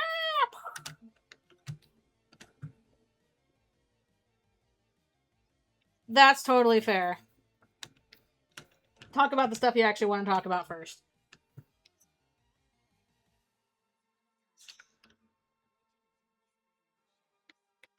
Well, we will get the backstory here. That's why I was like, I gotta turn off the text. Ah! Blood for the blood lore god. The insatiable blood lore god. Oh. Is he? Ah! My brush too big. My brush is too big. The cover art was fun. It was good. Blood for the blood lord god, dust for the dust throne. True. Humans have one big eye, right? 3 eyes? I guess so. Again, I could see it going that direction just because I keep thinking about Toby's, like, I'm interested in empathetic subversions of RPG tropes. It's just a matter of, like, okay, do we got time to deal with that in terms of everything else we've got to deal with? Oh, I should have put this on color. I'm stupid. Fine. Monsters have 10 eyes, right? True.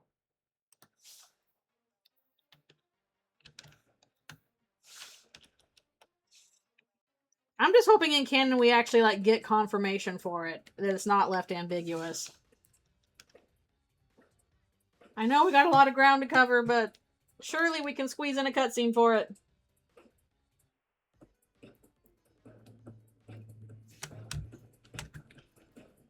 Yeah, she is like reverse pink. I talked about that a little bit with the comparisons to Alfie's talking about Mew Mew. Oh, she's embarrassed about her cat ears. The thing is, you can't control when a subversion becomes the norm because that's not something you can do on an individual level. That's part of broader trends, and you can't really control broader trends.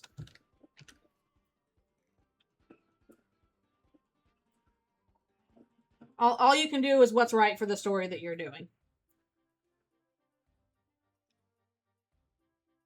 Yeah, I know. I still gotta do the Eldritchrune flowers. I'm kind of like, okay, I think I've worked out, like, what Flowery's philosophy would be as a bound god.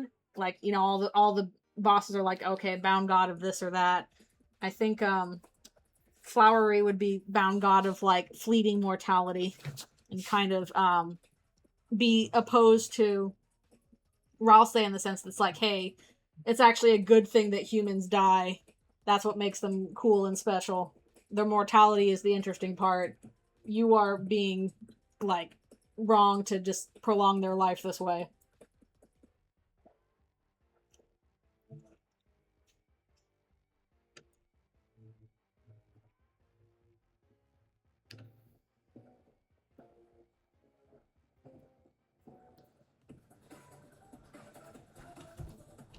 Wait, what? With what part? I know we were kind of talking about different things.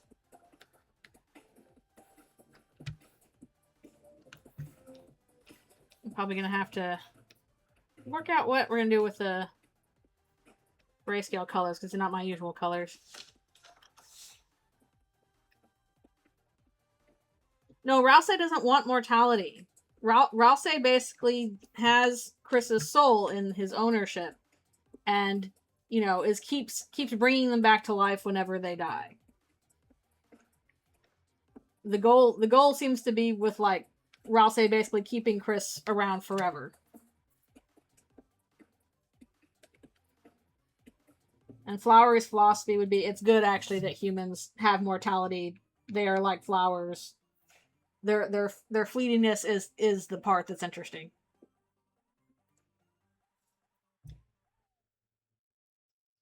Yeah, it's definitely a thing where, like, I'd have to approach it from a different angle. Like, in Eldritchrune, for example, Ralsei, like, has no compunctions about using his fire abilities.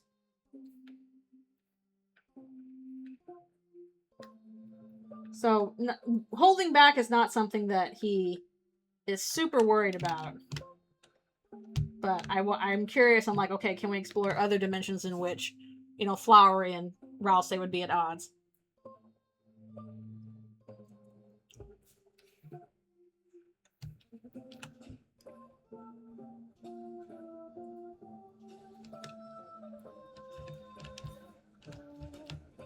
I don't think immortality would rock. I worry that would get really boring.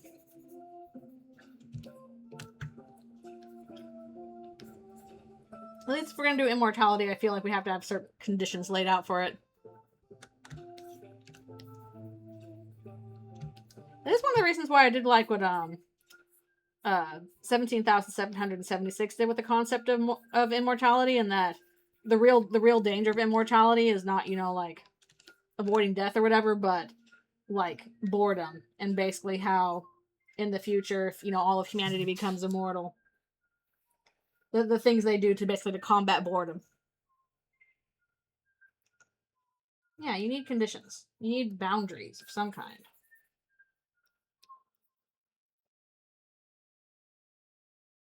Anyways, if you haven't yet, you should read 776, because it's really good.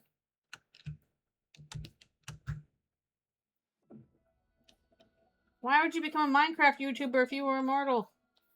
I guess you had nothing better to do.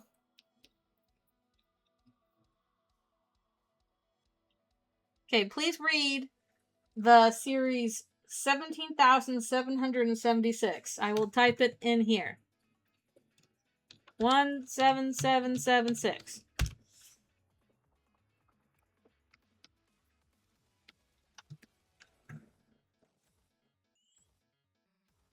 Minecraft YouTuber is the most stable job you can have? That's depressing. That doesn't feel like good news. Oh, interesting.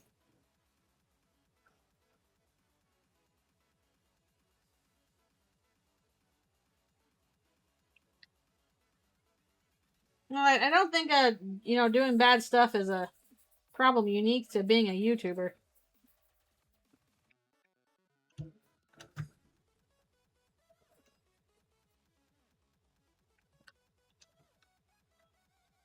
Now let's not dig into that, I guess. How did we get to that from immortality? Like, wait a second. How did that happen?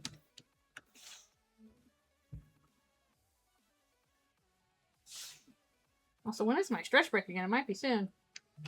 But first, I'm going to try and finish this stuff. You don't need immortality to not care about consequences. You just have to be insanely rich. That's how real life works.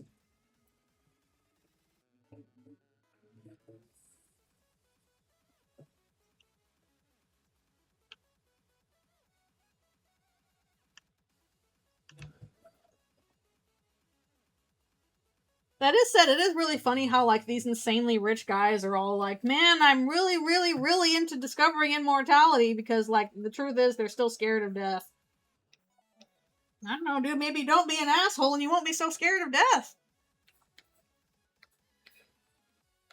That's a whole nother issue, though.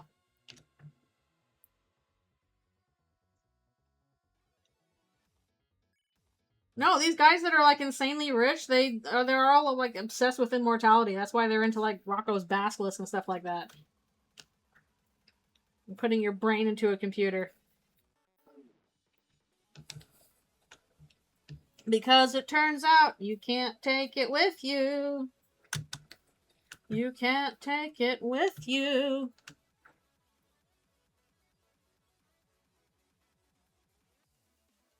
Yeah, that's kind of what makes 1776 so interesting, is because, like, this is not an ideal world and they're still trying to make the best of it, because, again, the thing that they are battling the most is boredom. They are trying to find ways to, like, change, because if not, they will stay stagnant, and that's kind of really difficult, and sometimes they kind of go nuts from it.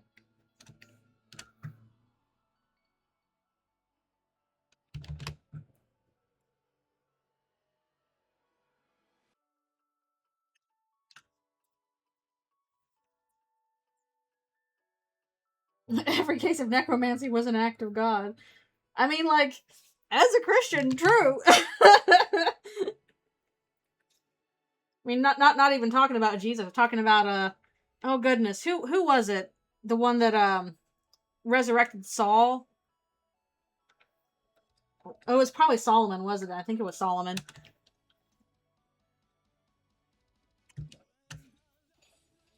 Or also Lazarus. Lazarus counts. That's, you know, one of the whole bits of that.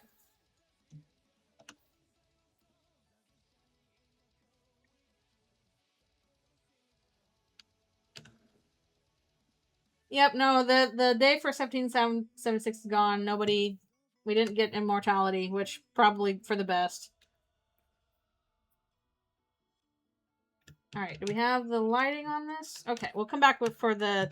I gotta do my stretch break, so we're gonna come back to the eyes in a little bit.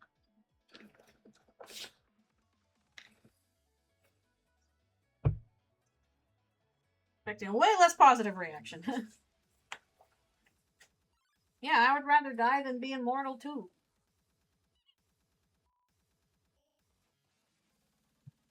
That's kind of how the universe operates, on the fact that, you know, things are constantly changing.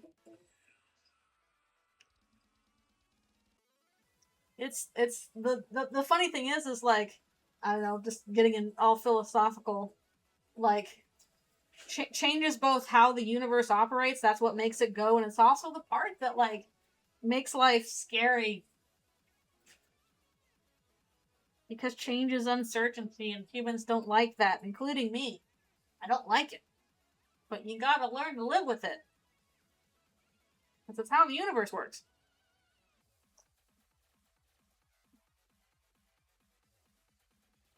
I mean, the Doctor Who immortality is a little bit different, because they still have that element of change. They turn into a different person, even if it's also kind of the same person. And they regenerate.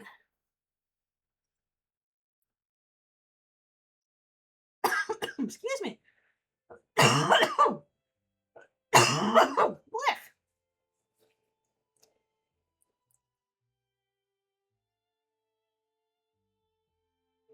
Would you rather be immortal?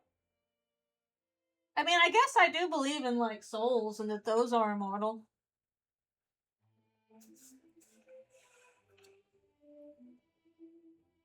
I'm not sick, and I just didn't sleep well and my throat's a little sore because it's hot. I should have slept better. Actually, in order to sleep better, I probably shouldn't have my coffee drink right before bed. That might, cause a problem. Me drinking my coffee drink right before I go to bed. Surely this will have no consequences. Surely this will be fine.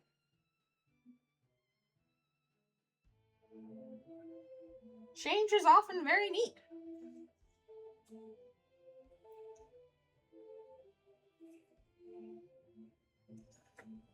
I'm now excited about the fact that all my little seeds that I sprouted are all sprouted up. They're growing. That's cool. It's changing. That's neat. What a neat thing to live in a universe of change.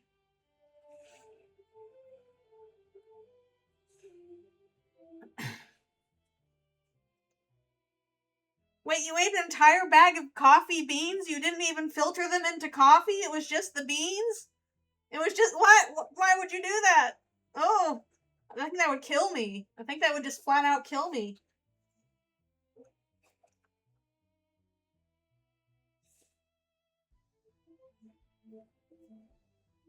Yeah, that is me after caffeine. Bad morning to you.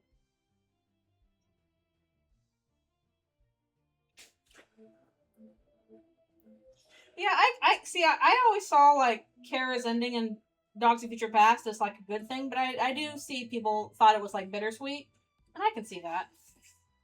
Chocolate covered coffee beans. Ah. Ugh. All right, I'll be right back for one more stretch and stuff.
Alright, I'm back to a doodle thing. Oh, sweet little. Alright, do we have a particular design in mind for Des? Otherwise it might be all over the place. Do we have a particular Des design in mind? My Des. I feel like my Des has changed. But I will do my best.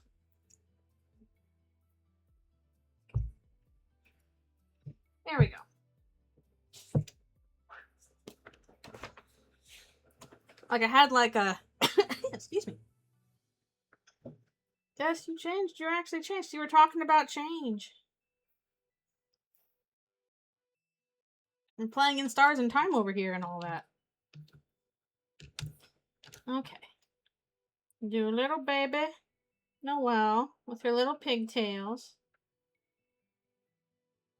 Her little antlers.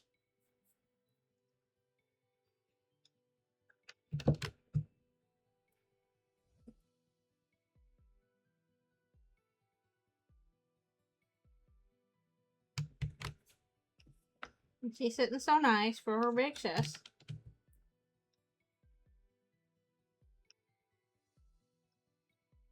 You'd have a dress back then, right? Probably.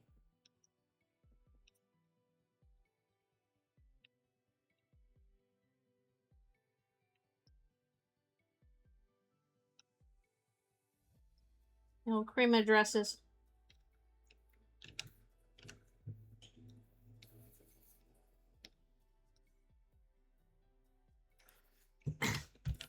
Baby Ellie.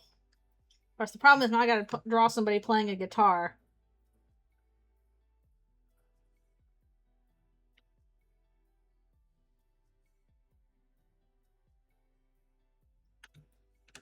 My least favorite things to do when I'm boarding is draw people playing musical instruments. It's shockingly difficult. Least favorite thing to board. Kids in a classroom in a band playing musical instruments. The nightmare.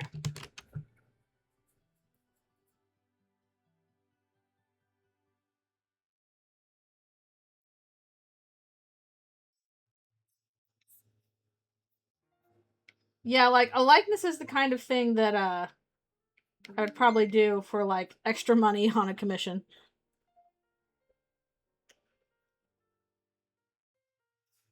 Wait, let me see.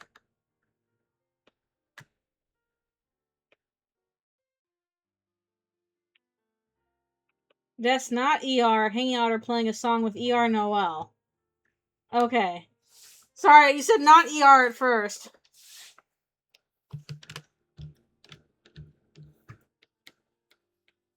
Okay, that'd be interesting. That's a little different. I'm glad that regular Des is very okay with this.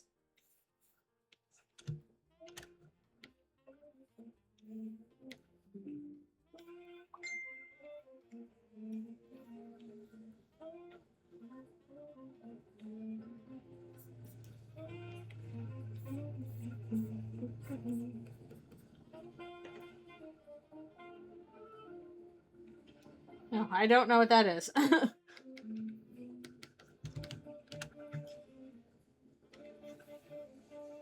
Yep, I do know what Insane in the Rain is. Good musics. My group chat and Facebook is popping off.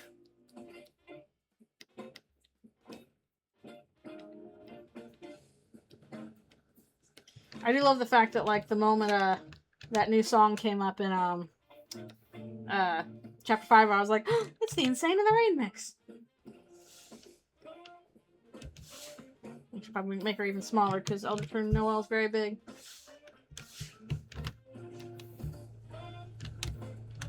Yeah. You do really big Eldritchrune Noelle, probably just her head. And she's listening happy. I ain't drawing her big antlers, sorry. I should probably do her hair a little further down. She big and fluffy. But don't cross her.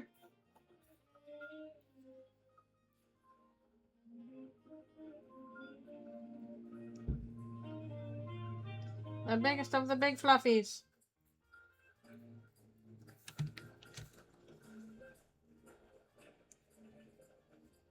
Yeah, I think you mentioned that last time.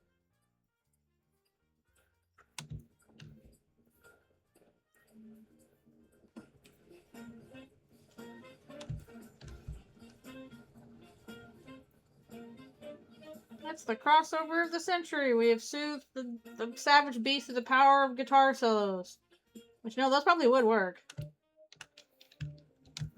We're kind of bumping up against a yellow and clover here. Let's take that down a little bit. We all need to crash more AIs. It's very satisfying. Okay. There we go.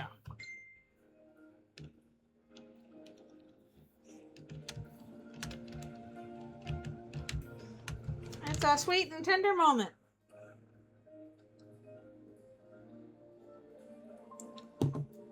So far, the doodles on this page have been more tender moments, aside from moving van troubles.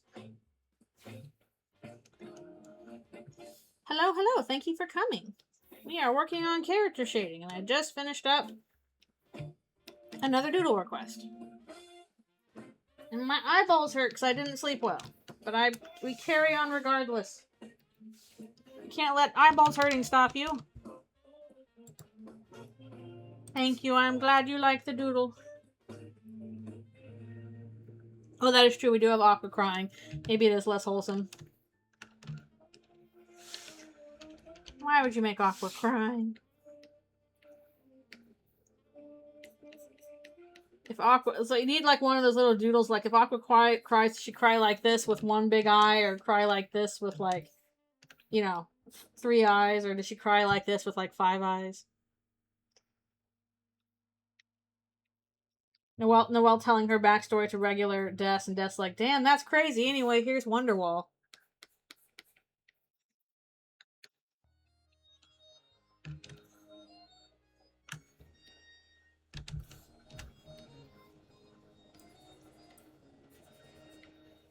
I know that ER Noelle's supposed to have like a deer head, but she kind of has more like a wolf mouth, so that's how that goes, I guess.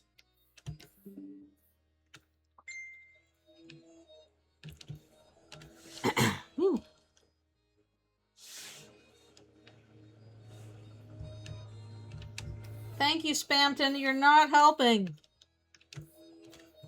My eyes are burning just like DVDs at whatever % off.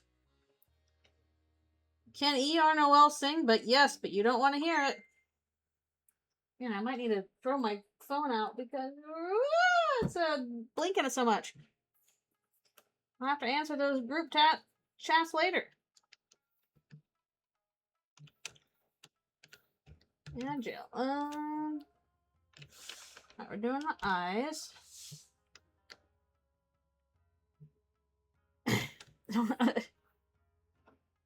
You don't want to hear the Eldritch Horror sing Friday? We had that reference in our work group chat recently.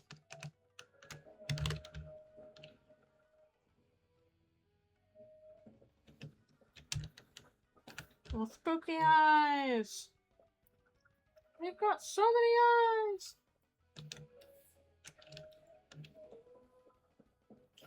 Okay. Let's see. Are we done with this page and the shades on this page? Hooray!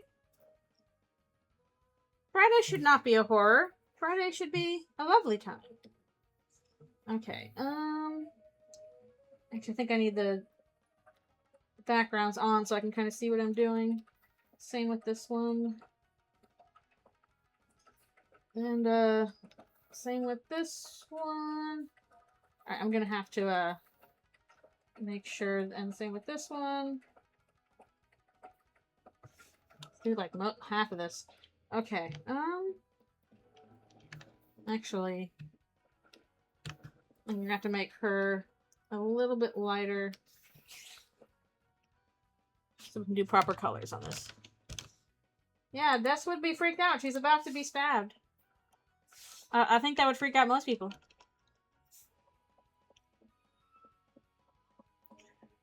Which theory? The one that, it's all the people that were sacrificed? I'm sorry. It's not true.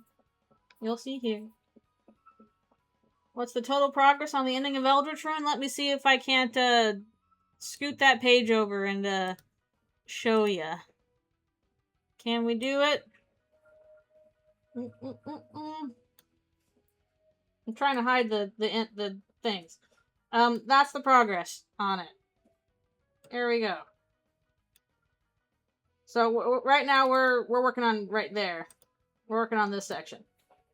So you can kind of... I don't know how long these are yet because I haven't done the layouts for them yet, but hopefully I will soon. But yeah, that's our progress. So decent progress. Still a lot left to go, though. I'm trying. Yes, Google Sheet.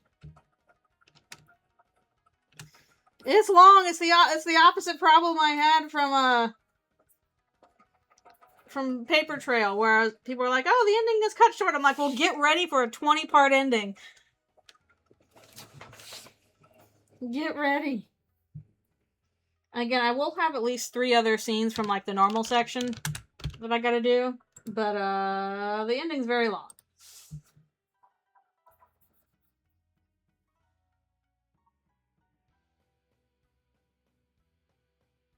I'm filling stuff in for now, so I don't have to worry about that later. Yeah, it was mentioned earlier that Carol sacrificed Des. She mentioned this to Asgore.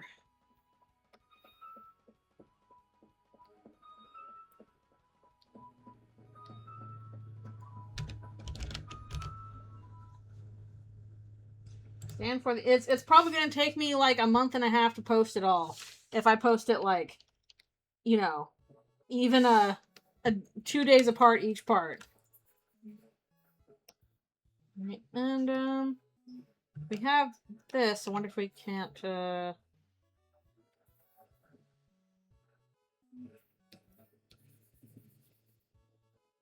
trying to think of a way to make this like stand out a bit. Does this work out okay?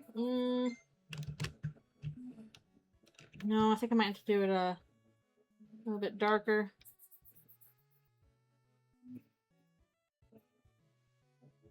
I'm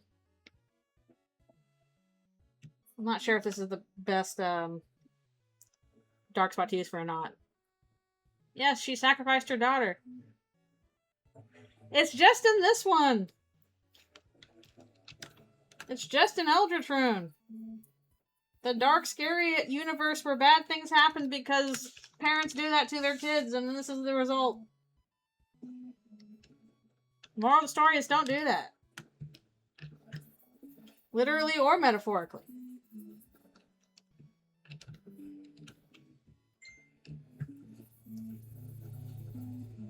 Or you might regret it. Okay.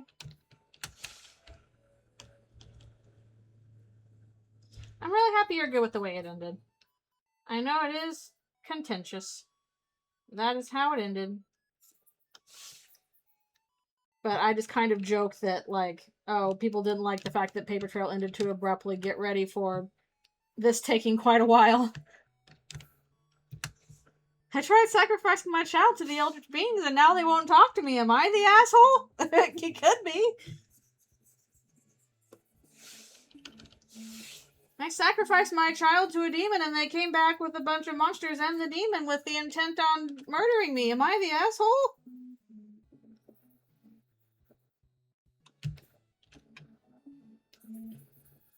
It's much darker color than usually are. Ah! Well, it's going to be black anyway, so it's fine.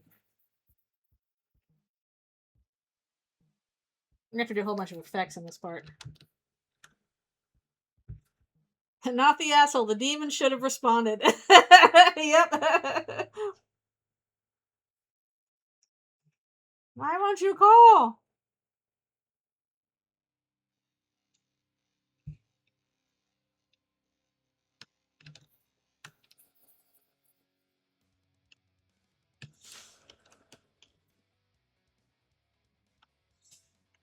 Why is there a thing right? Okay, that's right there.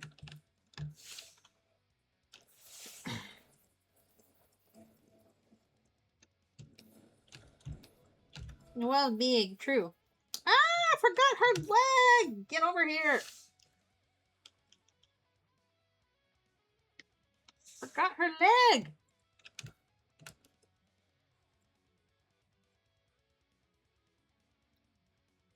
I was like, that is my favorite human. What are you doing with them?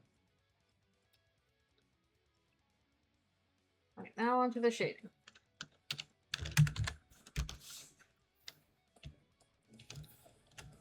There we go. That's how I do ER Transay. I know, I'm sorry, it's too late for me to do Transay in Eldritchrune. Ending's already written. You'll just have to get it in canon. Oh, probably would help if I put this on clipping mask, huh? Yes, I remember your snow graves.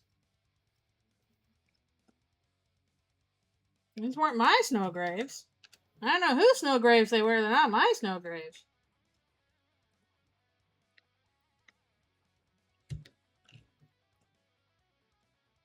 I'm the other god in the sun. Why do people keep doing this? True. It's almost like people do extremely foolish and desperate things when they are desperate.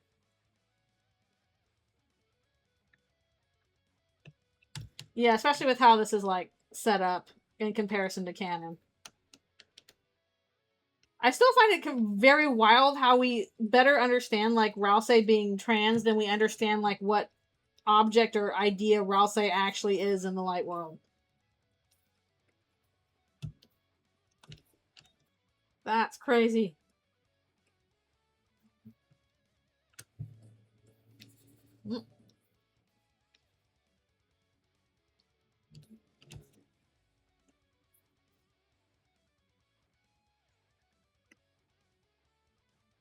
Again, I wasn't expecting it to happen. I was like, oh, that would be neat, but they're probably not going to do that. And it's like, oh, I think we're going to do that. That's cool.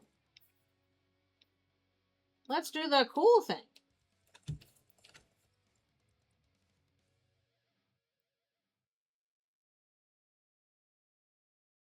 Oh yeah, the parts where Chris meets Catti and Jonkington, those are up. You can read those. They are linked in the main page. It's fine. Don't worry about it.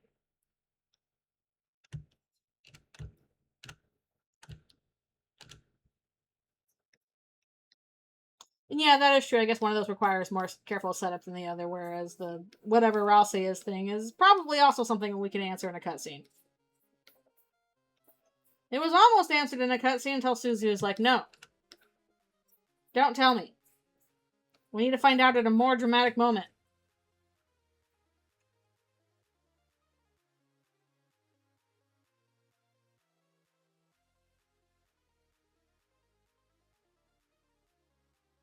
Yeah.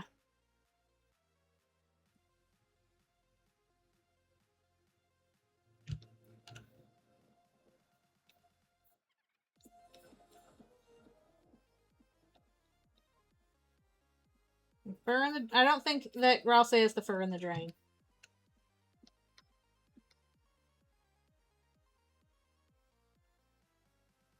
I don't know Catti will have an important role. I keep hoping so, and I keep being disappointed. I guess there's still time for it. But I thought she was already going to be doing some big stuff by now, and it hasn't happened. No, Jockington! We love Jockington in this house.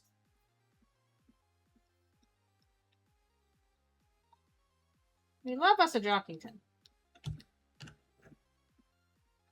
So I hope Catti becomes more important. I'm like, I feel like she has this setup to do that. She's got this jealousy arc going on with Susie. She clearly had something to do with, Chris doing the demon summoning. Now we learn the fact that, oh, she actually ditched Chris during the demon summoning and they had to finish it alone. So we don't even know what happened with the demon summoning. Did, somebody get... If something actually got summoned, what was it? But... where are we going to squeeze this in? Maybe next chapter.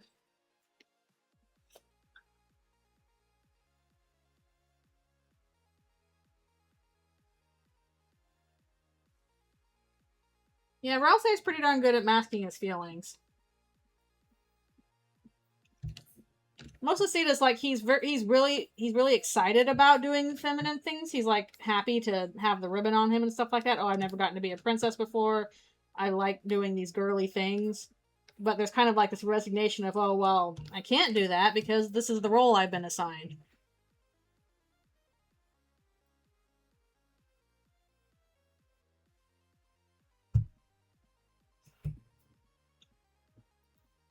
Yeah, like, on the one hand, it's really fun having Catti's, like, jealousy arc with Susie. On the other hand, like, she is clearly not putting Noelle's actual feelings first. Like, dude.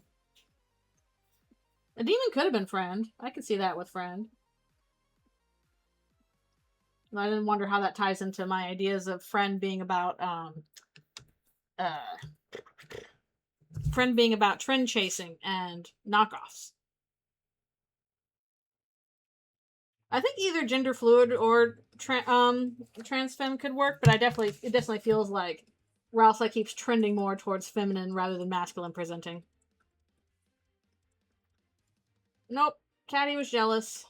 I think we picked up on that, like in the good grief, the extra scene about cat petters.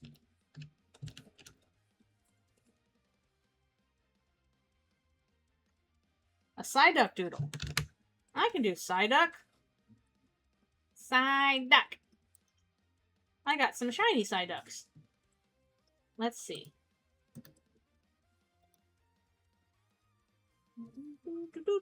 Where is DuckDuckGo? PsyDuckGo.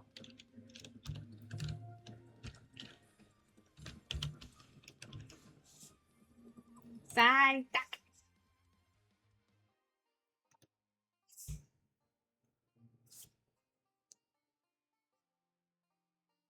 Yeah, that is the one thing I could see with Ralsei being more gender fluid rather than just femme presenting is the okay, they'll deal with the butler, but it is context dependent. Okay, this is where we can put Psyduck. Now we got room. Psyduck is freaking out at the moving van incident.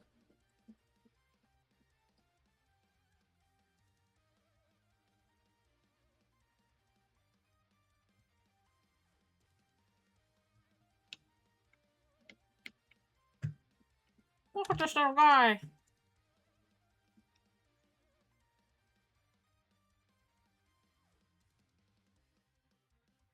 Oh. And to do like one of those little challenges where I draw every Pokemon with like my left hand or something. There we go.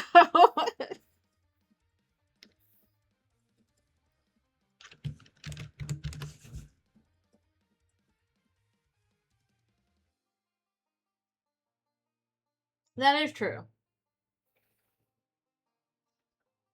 I do like to watch it being like, wah! Their feminine weird screams.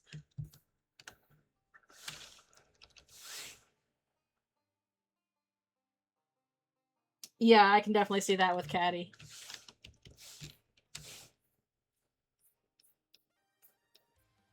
I also feel like there's something hiding in there where Noelle is like, oh, you know, I really like Catti, but she takes this magic stuff way too seriously.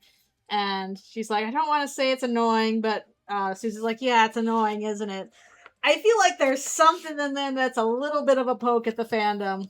Like, hey, maybe you're a bit too caught up in the lore. Maybe step off the blood lore a bit. You're being annoying by being a little bit too pedantic. Flowers blooms in your heart. Yeah, in a weird way, Flowery was kind of like a mentor for Ralsei, but I think of the two, definitely Garrison is the better mentor. Flowery just like, I will bring out the feminine side by just annoying the shit out of him.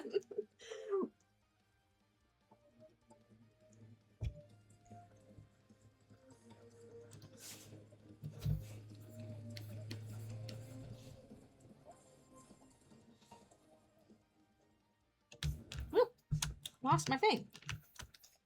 I definitely felt bad for Flowery by the end. You could understand why he was doing what he was doing. I did like the fact he was also like a pretty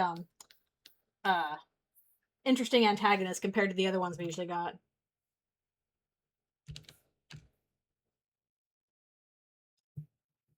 No, the Bloodlore discussion begins with like people hating the small rabbit child for being like, "Why do you have blood?" That is the Bloodlore that people hate.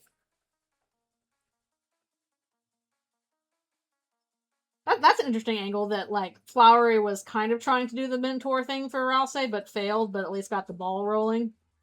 Got Ralsei to start, like, thinking about things he otherwise, you know, would not want to entertain.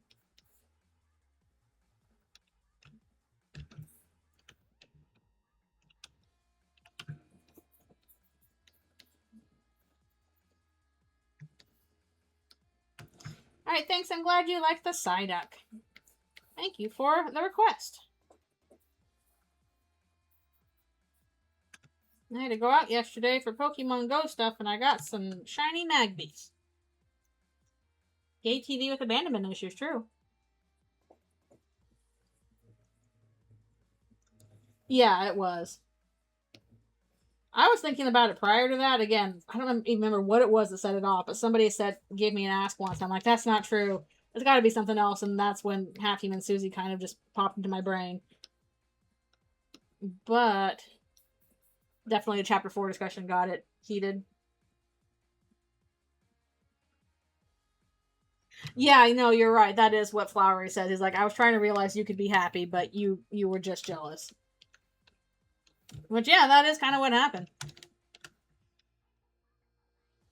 Ralsei is kind of convinced himself that, no, he can't be happy. Or at least that he cannot do what he actually wants, because if he does whatever he wants, then something worse is going to happen. Somebody will get hurt. I could burn you down in an instant. Whoopsie daisy. Sorry about that, little guy. Flowers blooms in your heart. I think you would say whoopsie daisy, because that counts as a flower.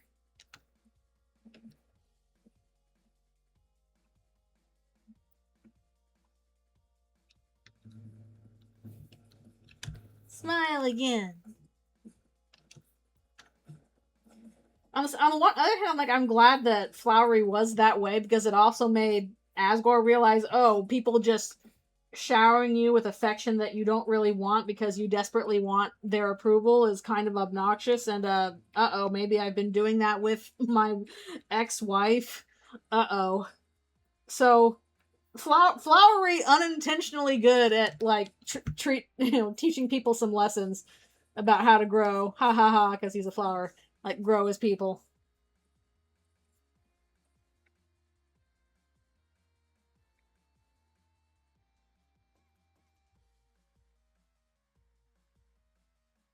Yeah. Poor Flowery just got bodied.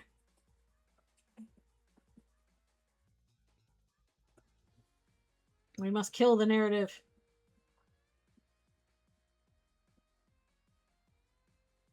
Pets can be that way sometimes. Everyone say thank you, Flowery. Your obnoxiousness has helped us grow as people. All according to plan.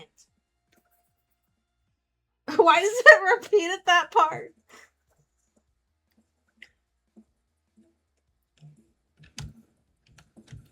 I played God of War and I know how to mod. That's our universe you're modding! Stop it!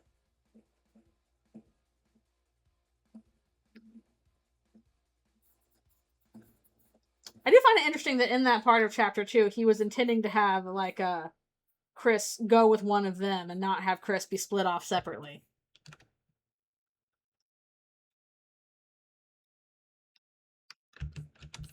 And Susie's like, nope, bye-bye. I get to choose now. Toothpaste boy.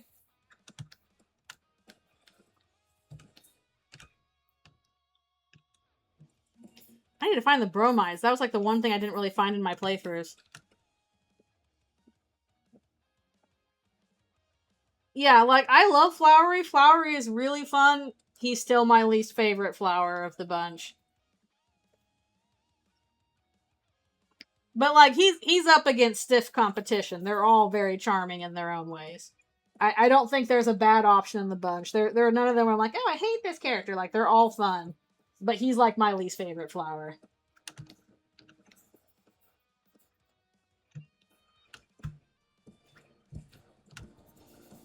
I will always appreciate him, though, for him driving the characters towards change and also his amazing vocal stems. Here I come, San Francisco! Yeah, I did buy everything from the machine. I did not get the platforming challenge. Because of course I didn't. I probably gotta take a stretch break here, actually. Time is flying by.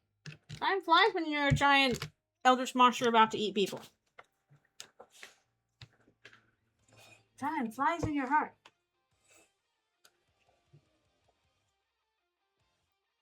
I do love the fact that Girona was just like an in-joke from, I guess, his sibling when they were playing together. It's a blingo blizzard. That sounds exactly like the kind of dumb stuff you would come up with, like, your siblings while you're playing whatever. Dumb family in-jokes. Like, one of my dumb family in-jokes was just, like, us whispering, phytoplankton, to each other and then just, like, laughing. I can't even explain the context for it anymore, but, like, it's just really funny to just, like, whisper phytoplankton to each other.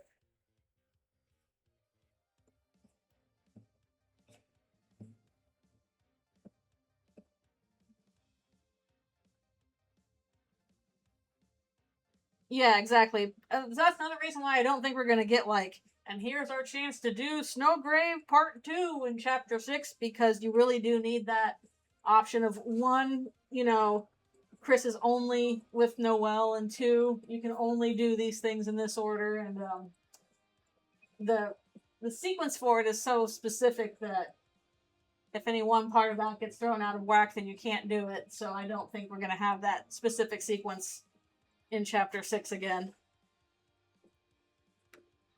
Sustingus.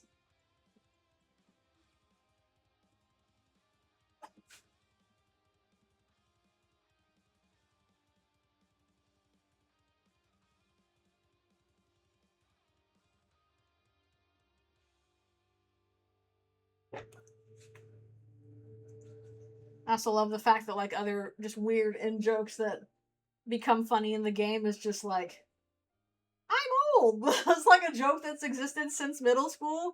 And Toby's like, I thought this was really funny back then. And it's like, yeah, you were correct. The middle school joke is still funny.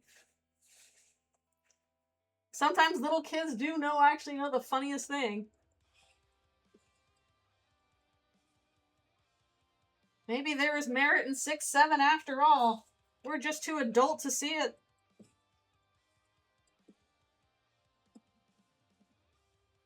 It's all good.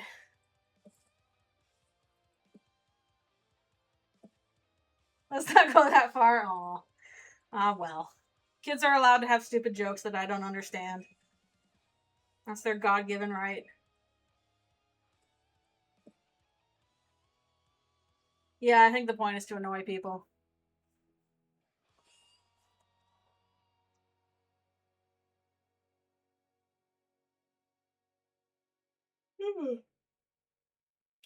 I don't think Chapter 5 was my favorite. I think that's still 4, but I enjoyed 5 a lot.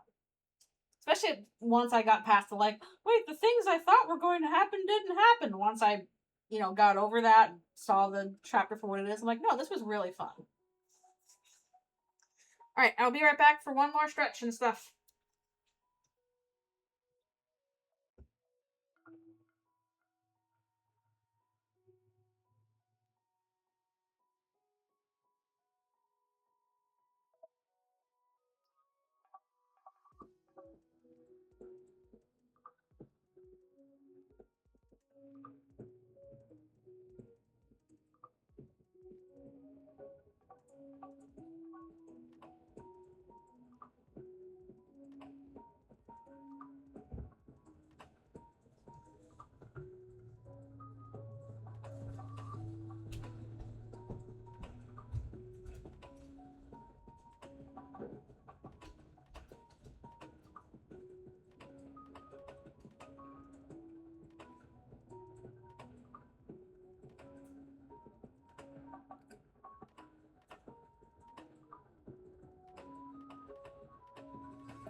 Blah, blah, blah. I return. Blah. I'm blank because I need the water. Blah. See, you're probably smart. Best to go in with like, nope, the expectations are what will happen is what happens. But I like speculating. I think it's fun. I just realized, before I move on to more of Noelle, I should probably, shade in Des here. We'll do that.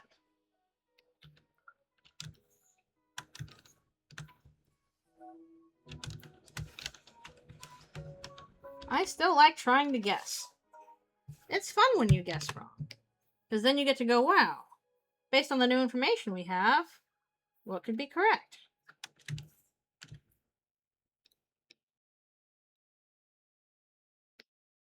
I find it fun. Maybe just like Paper Trail helped in that regard, because Paper Trail was a whole lot of guesses in terms of like what I think could happen next. And then most of those did not happen at all. So it was like, okay, I have learned that I do not know where this is going to go based on the information we have, so let's just keep trying and come up with new ideas. This time we have to come up with ideas before we know the whole story is fleeting and precious and will not be here forever. One day we will know the whole story, and we won't be able to speculate what we think will happen, because we'll know. Yeah, that's fair. There are definitely some things that, like, I don't theorize about, because, like, what's Friend doing? What's the deal with Mike? Ooh, shrug. I'm mostly concerned about the Lightner characters and what their deal is. Excuse me. Ugh. That was kind of ridiculous. Sneezies. Ugh.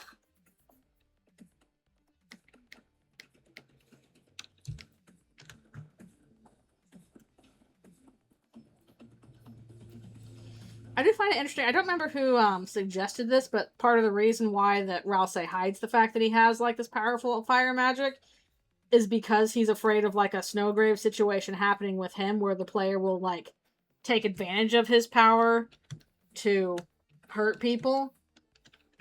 And I think that's an interesting possibility.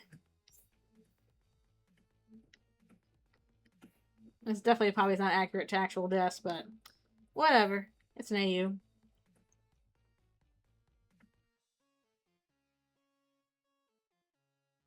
Yeah, I do appreciate people like, okay, I can't, this is how I'm interpreting it, but I could be wrong, especially since we don't have all the information.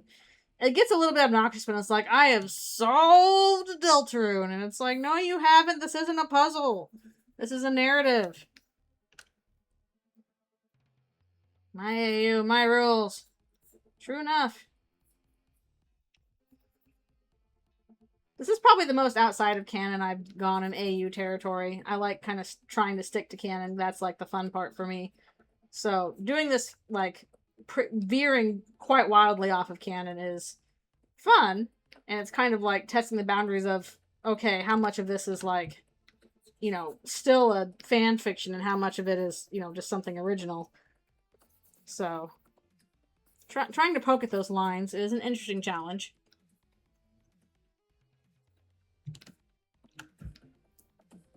Kind of get you thinking about, okay, why was the original story structured this way?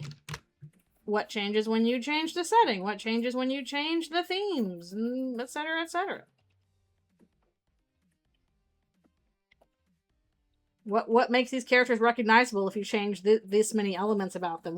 Which elements can be changed significantly before you cross over from, like, fan interpretation or fan AU to, like, OC?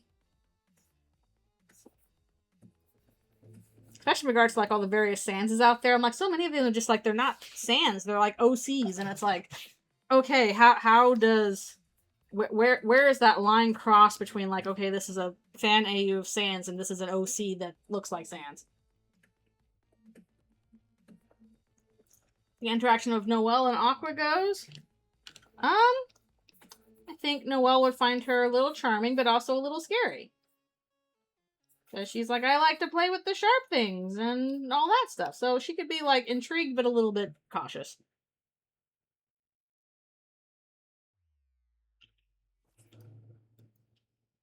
Yep, there's a lot you can change in the AU verse. Very different.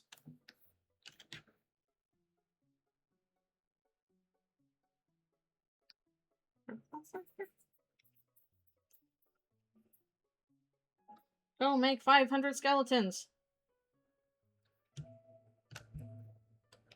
The second one, uh-oh. That's a little scary.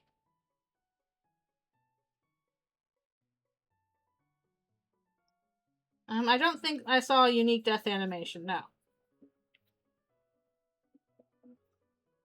No, I can't prove you're wrong, but I don't want that to be right, so,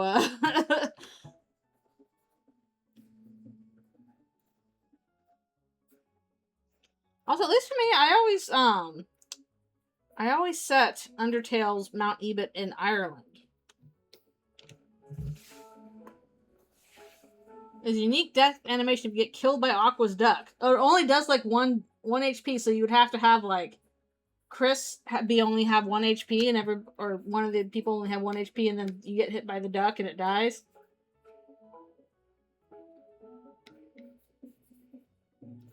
I am curious about that. If Aqua's like, whoa, I killed them! Seth, look, they're dead! Aqua, no, we are not supposed to actually kill them! We just want to stop them! There's a difference? I mean, they're now stopped! Aqua doesn't understand the concept of death. She's just here to have fun. The duck grows a massive arm and crushes the red soul? What? I love the fact that I'm learning something new about this game, like, every day. What? I didn't know that. Duck death. Ductality. Game over.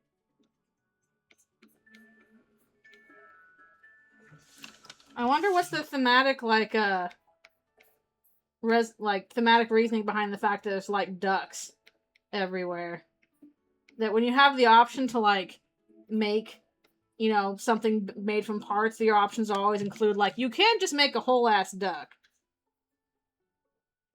You can make a machine that's just a duck. You can just turn Susie into a duck. Why a duck, specifically?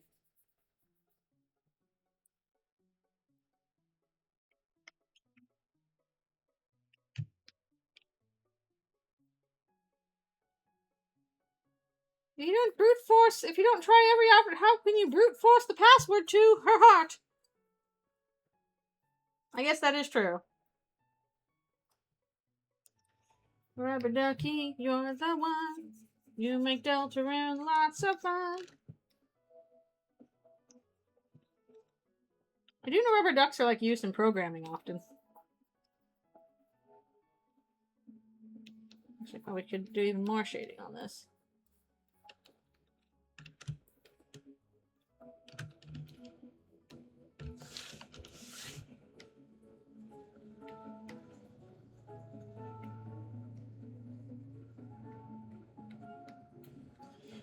like, I know a lot of people, like, choose the duck for, the thrash machine.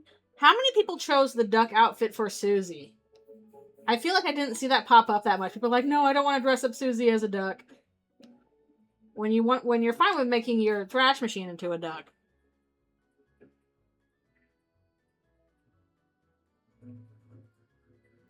I always dial a lot to Aqua, so that'll never be me.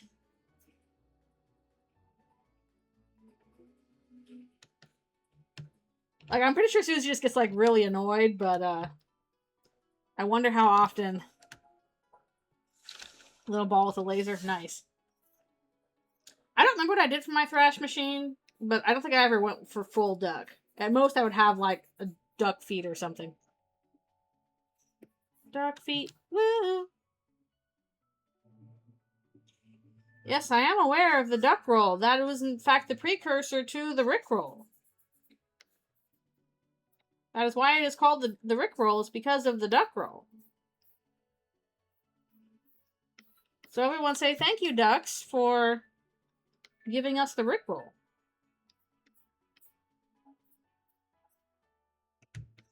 Sorry, I do know that bit of internet histories. I do know it.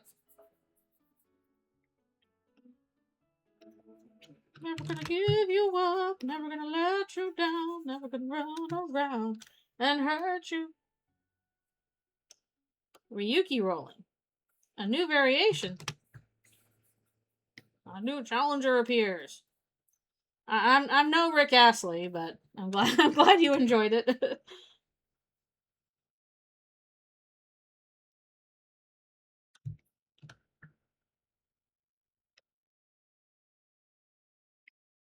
You really gotta wonder, like, how fursuits and animal costumes and stuff exist in a world where they share it with monsters. Like, is that seen as kind of weird and insensitive? Do they have human costumes where monsters can dress up as a human? Is that, like, also weird and insensitive?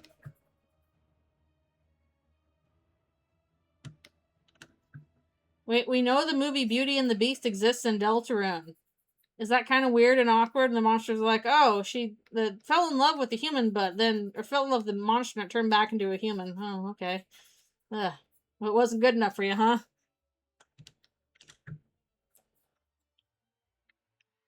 Something about that.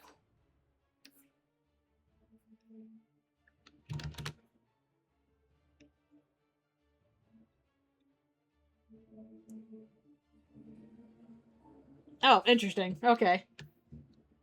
I haven't seen any Kamen Rider.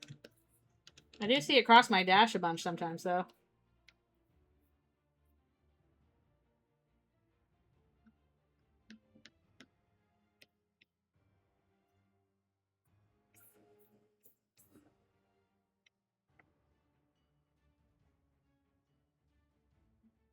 Having an upcoming Kamen Rider themed around the Chinese zodiac. I hope my zodiac is cool, then. Probably not.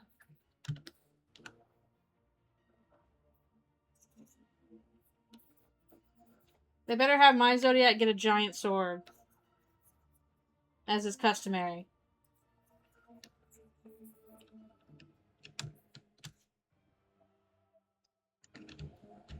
I have to add bloodstains in here. Speaking of blood lore, she's dripping blood everywhere.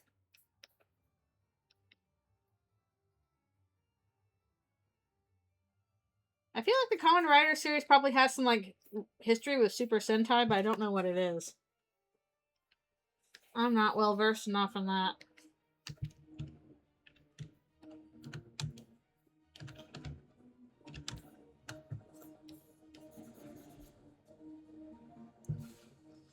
They have crossovers, but the universes aren't inherently linked. Okay. That makes sense.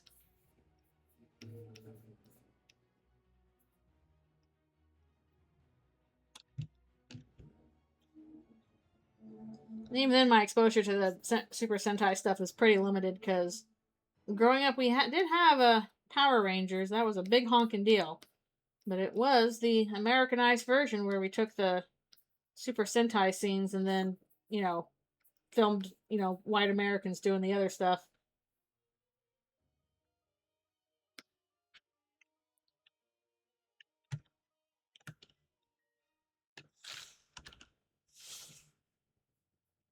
And that's how a lot of it got popular, because that's how a lot of kids were exposed to it. There were. That's true. But it was kind of like that 90s, like, you know, diversity where we have, like, kind of one of every ethnicity in the group, but the white person is still the one in charge.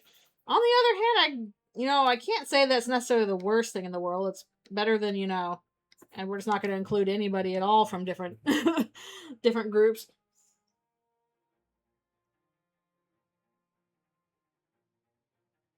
Getting a reboot, they're not basing it off of Sentai? Huh. That's a little hard. Yeah, the Sentai part is, I'm pretty sure, also the whole point of doing the Sentai stuff is that you already have a bunch of the footage shot for you, so you don't have to shoot as much. The time saver. That's better, yeah. They should up the gender ratio.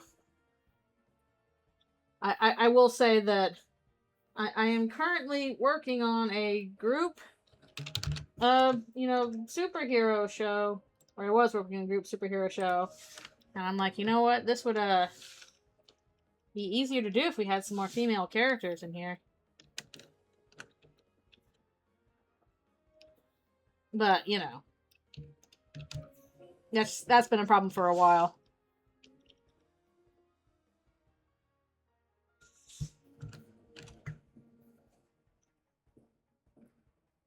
Probably not ninjas, you guys. Isn't it usually supposed to be ninjas versus pirates or something?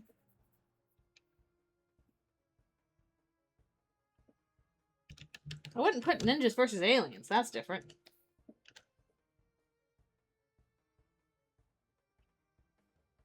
That is true. Okay, I need to do the blood. The blood, I don't want it to be perfectly black, but we're almost there. Some ninjas were pirates? I can see that.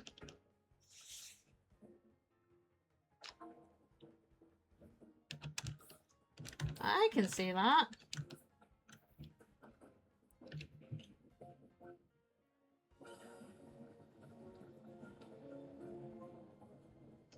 Ninja themes entire, yeah.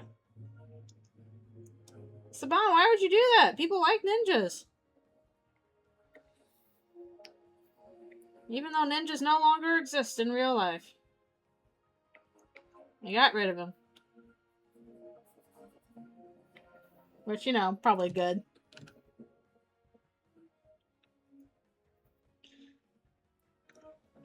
Yeah, but when people say ninja, they think specific, like, they have a specific picture in their mind.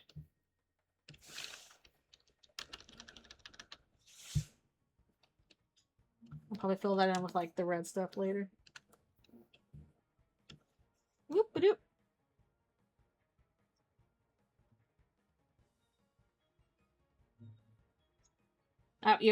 Your message was flagged. I'll allow it because I know the context, but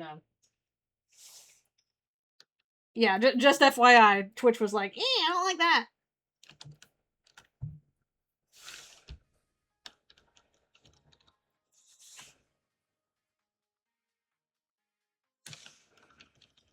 Speaking of, I gotta make sure to turn on whatever the settings are to make sure Twitch is not doing the stupid AI training. Get the heck out of here. Get the heck out of here with that.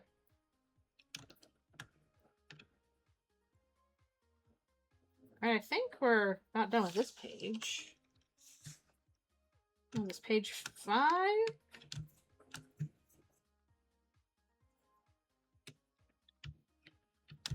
I think we're gonna have to add some effect stuff here later, but we can probably do that at a later date. Okay. Meanwhile, we'll pop back over here and do a little bit more on Noelle before we're done.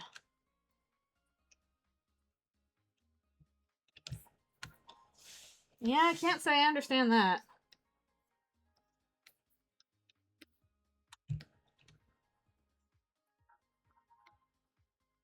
Sometimes executive decisions really don't make any sense. In fact, oftentimes they don't make any sense. Stream almost over. I'm sorry.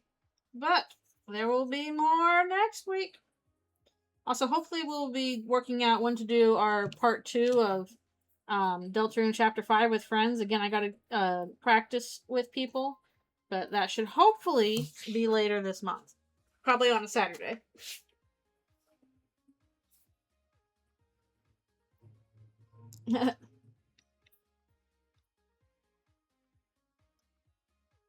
I do want to rewatch all the cafe scenes. They're so fun. Oh, thank you. I'm glad you like the addition. It was that was an aspect that I was thinking about in terms of like, okay, so why would this specific thing happen? You know, we got a lot of stuff to cover, and yeah, I was thinking about the empathetic subversion of fantasy tropes. It's not just like, because Toby has mentioned like, oh, it's not just like subverting things for the sake of subverting it. It's subverting things for the sake of like generating empathy and getting you to like think and feel about the characters. So I think that stress testing your empathy is like, okay, I can kind of see that as being the reason why specifically the ear thing is going on. Because the tail thing seems like a separate deal in terms of Susie's body issues. It is kind of weird how like deep you can go with that.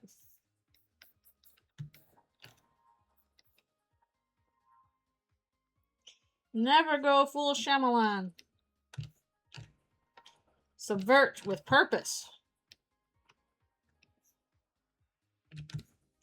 But sometimes the trope you want to do is actually the best choice for a reason. Sometimes it's not, and you want a different effect. It just depends on what you're trying to accomplish.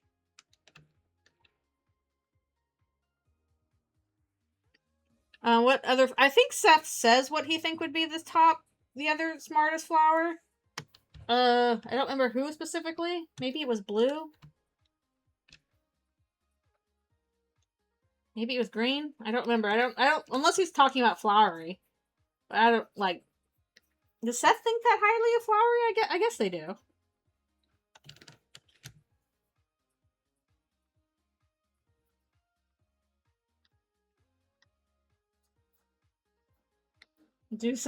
Seth's like, oh, everybody here is an idiot, please. Maybe it's like the fact that she's purple.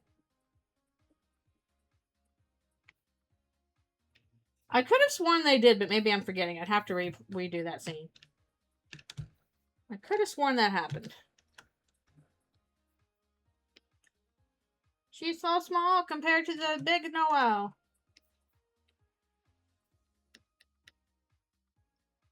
He's so little. Little bitty.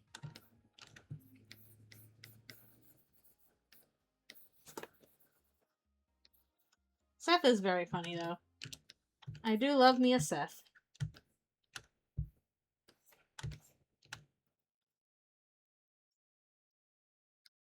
And I love Aqua even though she kills me a lot.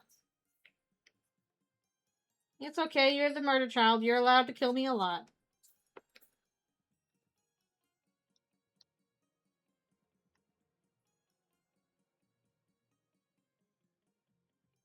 Yeah. Oh man, just that first battle with her. You saw again on the stream I did with friends how like that was immediately where I got tripped up the most, was fighting her solo. She's really hard when you don't have anybody else to fall back on.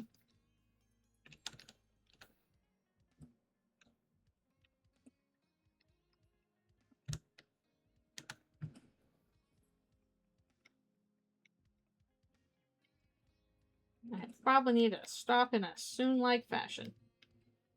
I'm gonna get my usual lunch and all the other stuff. This is gonna be my last stream with this tablet with you. I gotta give back my tablet. I mean, I'll be getting the same model of tablet, so technically it will be the same tablet, but it'll also be a different tablet. But I gotta get my new one this week. It's very expensive. So, whenever I open commissions, I am joining the unemployed, yes. I don't know how long that's going to be for. It could be until October, or it could be until, like, January or February. So I will at least open commissions in September, but I might need to do it quite longer if the October thing doesn't happen. So if the October thing does not happen, then you're going to be expecting a lot of commissions, and probably me streaming more often as I attempt to make up that cost a little bit.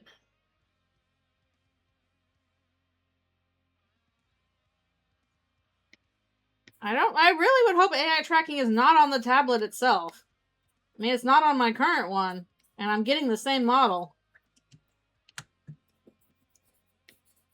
Like, what, are they sending my data back to Wacom? Is that happening? Because I haven't heard of that. But I would like it off of Windows, because it's obnoxious. Just in general.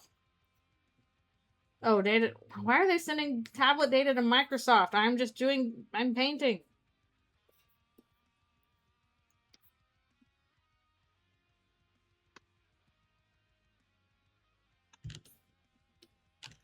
Why it exists? Did Wacom okay that?